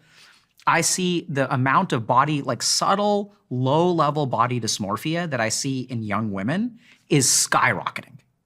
And I have a buddy who's a plastic surgeon at Yale, and he's just stunned by, you have now young women in their 25, 26, 27 who are getting plastic surgery like on a yearly basis, like small amounts of Botox injections or lip fillers or like whatever. Men too. Men too. So that's also what the other great equality thing we're seeing is body dysmorphia has a meteoric rise within men. This is another situation where it used to be primarily a female diagnosis that's evening out real quick. So social media is making us focused on our external appearance. We lose our connection to ourselves. And then once we lose our connection to ourselves, we lose the capacity to gain confidence. And how does this then result in loneliness on a societal level? It's so many different things. So the first reason it makes us lonely, so this is, I've also seen the highest level of being around people and being lonely. So I see so many people who have jobs, even have girlfriends, boyfriends, have friends, and they feel so incredibly lonely. So what happens when we are externally focused, right? So if I'm lonely, like I need to put myself out there. So what I'm gonna do is transform myself. And this is where it's so interesting because a lot of the guidance we give people helps in some way, but actually worsens the problem. So if I'm lonely, I'm gonna focus on my social skills, I'm gonna get a good haircut, I'm gonna learn how to dress, I'm gonna start working out, I'm gonna become professionally successful. And now I've become something that I can be proud of. And now that I've become something that I can be proud of, I'm gonna go interact with other people and look at they're going to love me because now I'm sexy and I'm successful and I know how to talk to people and I'm going to talk to them in this way and I'm going to do eye contact and I'm gonna do all of the things Why are you doing that accent? to connect with you, to make you like me, right? Okay. See, now you're laughing, so now I feel okay because now I know, oh, Steven's laughing. He likes me, I'm likable. So what we actually do is we create a false version of ourselves for people to love. And that's what really screws us because they don't fall in love with us. They don't like us. They don't like the broken, pathetic kid that I used to be. They like this glossy, polished version.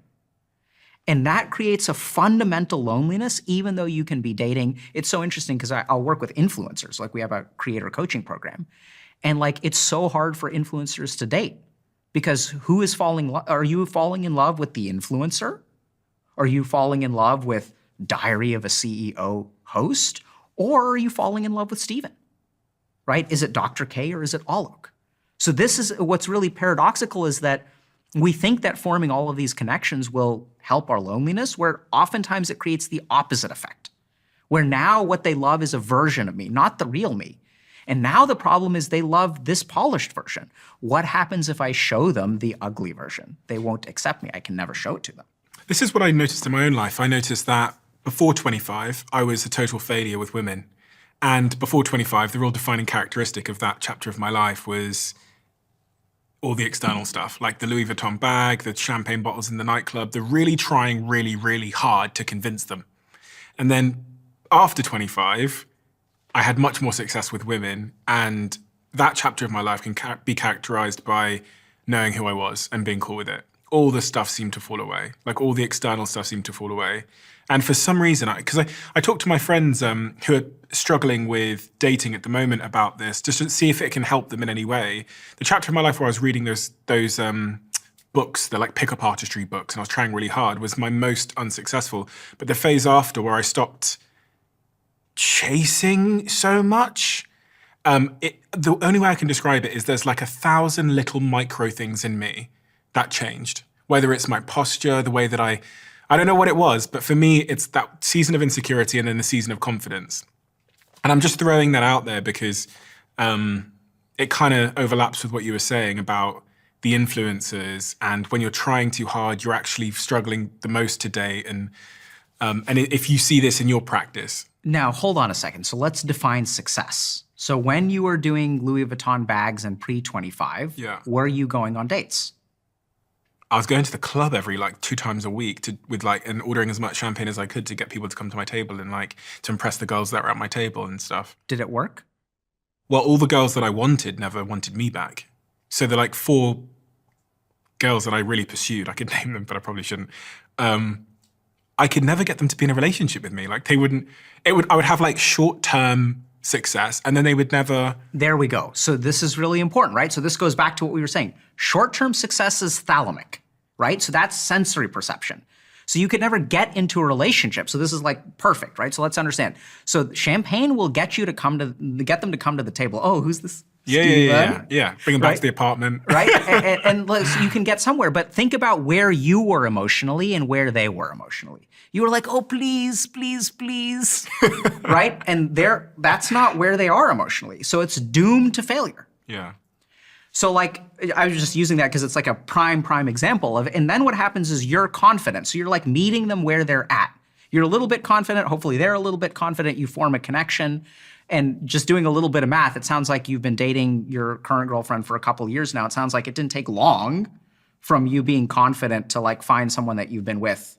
Exactly. Right? I've been with her for almost 6 years, yeah. Yeah, it's like so easy. Yeah. Once you do it right, you kind of get locked down real quick, right? And same thing happened with me. So a couple of things. So first is like, this just goes back to, once again, we can take your test case with the neuroscience of how to fall in love, and it maps on. And like, that's the beauty of science, is that it's true. Now, I even forget, so you were talking about security and insecurity. So now you said something beautiful, which is like 1,000 different microcosmic things in here, right? Like microscopic tiny little things that you do within you. I say that because when I read the book on how to pick up women, it would give you these little games, these little tricks you could do.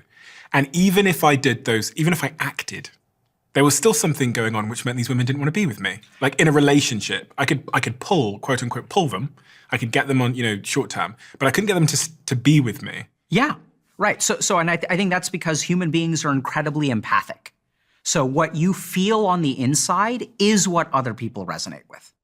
So even if we look at this podcast, why is this podcast so successful, Stephen? It's because you are authentic. It's because you're genuinely interested. In the moment that you become genuinely interested, everyone in the audience is going to become genuinely interested. So this is what's really crazy that a lot of people don't understand. Everyone is trying to manipulate other human beings into doing what you want. I want this person to fall in love with me. If you want to be a leader, if you want other people to be with you, the most important thing is authenticity. There are studies about this, that if you look at like how people in the workplace rank leadership, authenticity is at the top of the list. So authenticity and the ability to navigate negative challenges. These are the two most important things to like be a leader, if you look at studies of psychology. So when you're talking about these 1,000 microscopic things that you do, that's exactly what I do in my work, right? It's helping people. It's not solving the problem outside of you. It's solving the problem in here. And once you know how the instrument works, people will flock to you. This is what charisma actually is. Charisma is like authenticity and the confidence to face hard times. If you have these two things, when you walk into a room, people will like stop what they're doing and just like look at you. It changes the way that you conduct yourself, right? So we even know that there's this discipline called psychoneuroimmunology. When you believe something in your mind, it affects your brain. When it affects your brain, it affects your whole immune system. It affects your physiology, and other people pick up on that. So you have to solve internally first. Like the more internally solved you are, like. Yeah, it's so fucking true. And I say this as well from a position of both leadership, but also being a founder of companies who appoints leaders. And if I think back over the last 10 years, every single leader that I've appointed as CEO or something in the C-suite who has then struggled was not being themselves. Absolutely. And it's so, I have 3 cases in my brain right now of leaders who I appointed over the last 10 years in these companies, and all 3 of them failed. And if I could articulate exactly why they failed, it was because they were trying to be what they thought a leader was, and they weren't being themselves. And people can see it. Like the thing I said about the 1,000 little micro expressions that you can't control, that just show up invisibly when you feel a certain way inside. That's exactly what those 3 leaders that come to mind didn't understand. Was I, watching them do the presentation to the team, was thinking, God, that person's not being themselves, and they're trying to be a leader. And if I know it, I bet everyone else in this bloody room can feel it too. And then I've seen the opposite as well, where leaders have been tremendously successful. And you just know that this person that I'm experiencing right now is who they are. So that's the crux of it, right? So I think that the challenge right now is everyone is looking to become something that they're not, as opposed to really understanding who you are, the good and the bad. Oh, it's easier said than done, though, isn't it? But in the world we live in. Well, that's because we don't know how to do it. I mean, until now, we don't know how to do it properly. How do we do it? So I think there are a couple of core things that we have to start doing. So the first is that you have to become less alexithymic. So alexithymia, I don't remember if we've talked about this before, but alexithymia is color blindness to your internal emotional state. So you have to know what you are feeling basically at all times. Our emotions are our primary source of motivation. And our emotions will also, like, just because we are numb to our emotions doesn't mean that our emotions don't act. So we see this a lot with technology, where technology suppresses your internal emotional state. You don't know what you're feeling, but like, this is crazy. Like, just because you're not aware of your anxiety doesn't mean that, like, it's not like your anxiety portion of your brain shuts off. And if you're worried about this, there are a couple of really interesting signs. So one thing that's a really interesting sign of suppressed emotion is what happens when nothing else is going on. So a lot of us are addicted to this external world. I need to be doom scrolling. I need to be doing social media. I need to be productive. I need to be listening to a podcast. We can't sit with ourselves. So when you go to bed at night, can you just fall asleep naturally? Or what happens a lot is suppressed emotions start to come out when we sleep. And this is the big problem, is the more technology we use, that we get into this weird situation where another good place that emotions come out is during dreams. So we do a lot of our emotional processing when we sleep. Now, the big problem that we're seeing nowadays, this is kind of a random aside, is that normally the human being processes emotions throughout the day for about 16 hours, and then whatever is left over at night gets processed while we sleep. We have dreams and things like that. Now what's happening is we do zero emotional processing through the day, and so our brain can't really make any emotional progress because it has all this work that's been built up. We've been suppressing emotions, suppressing emotions, suppressing emotions. And in my case, when I was like addicted to video games, I had to play until the state of absolute exhaustion, because if I went to bed, all of these thoughts will come up. I saw this hilarious meme about, we have, during the day, we're sitting upright, so all of our anxiety is at the bottom of our feet. And when we lay down like a liquid, it enters our brain. So if you're someone who has like a lot of, negative emotion when you go to bed at night, that is a signal that you are suppressing too much emotion during the day. Okay, so you're talking about me to some degree here. Now, I wouldn't ever categorize the emotion I experience at night as negative always. Sometimes it is a little bit negative, but it's typically not negative, it's just loud. So what I end up doing is I end up watching YouTube until I fall asleep, or watching some serial killer thing until I fall asleep. And my partner, she's the opposite. She's a bit of a yogi. Like, she can just, if she's on the pillow for 3 minutes, she is brilliant, right? She's snoring. I'm so jealous of it. Yeah, and so what you need to do is, so if you have loud emotion, so what's an example if it's not negative but it's loud? I love the way you said that, by the way. It's me like thinking about something in the company or one of the businesses and going, okay, this is the solution. Now I finally figured out the solution, and I need to write this memo, and I need to blah, blah, blah, blah, blah.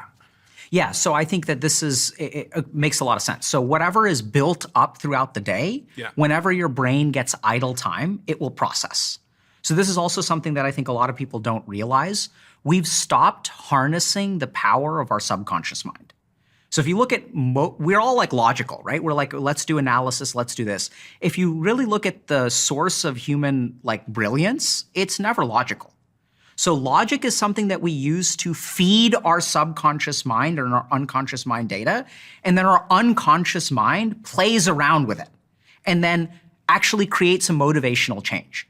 So when I work with people who are addicted to substances, or, I worked with someone recently who had a relationship that wasn't going on very well, right? And so what happens is we're like, I don't know what to do. Should I break up? Should I not break up? You don't know what the answer is. And then what happens is you're like, okay, let me break up with them.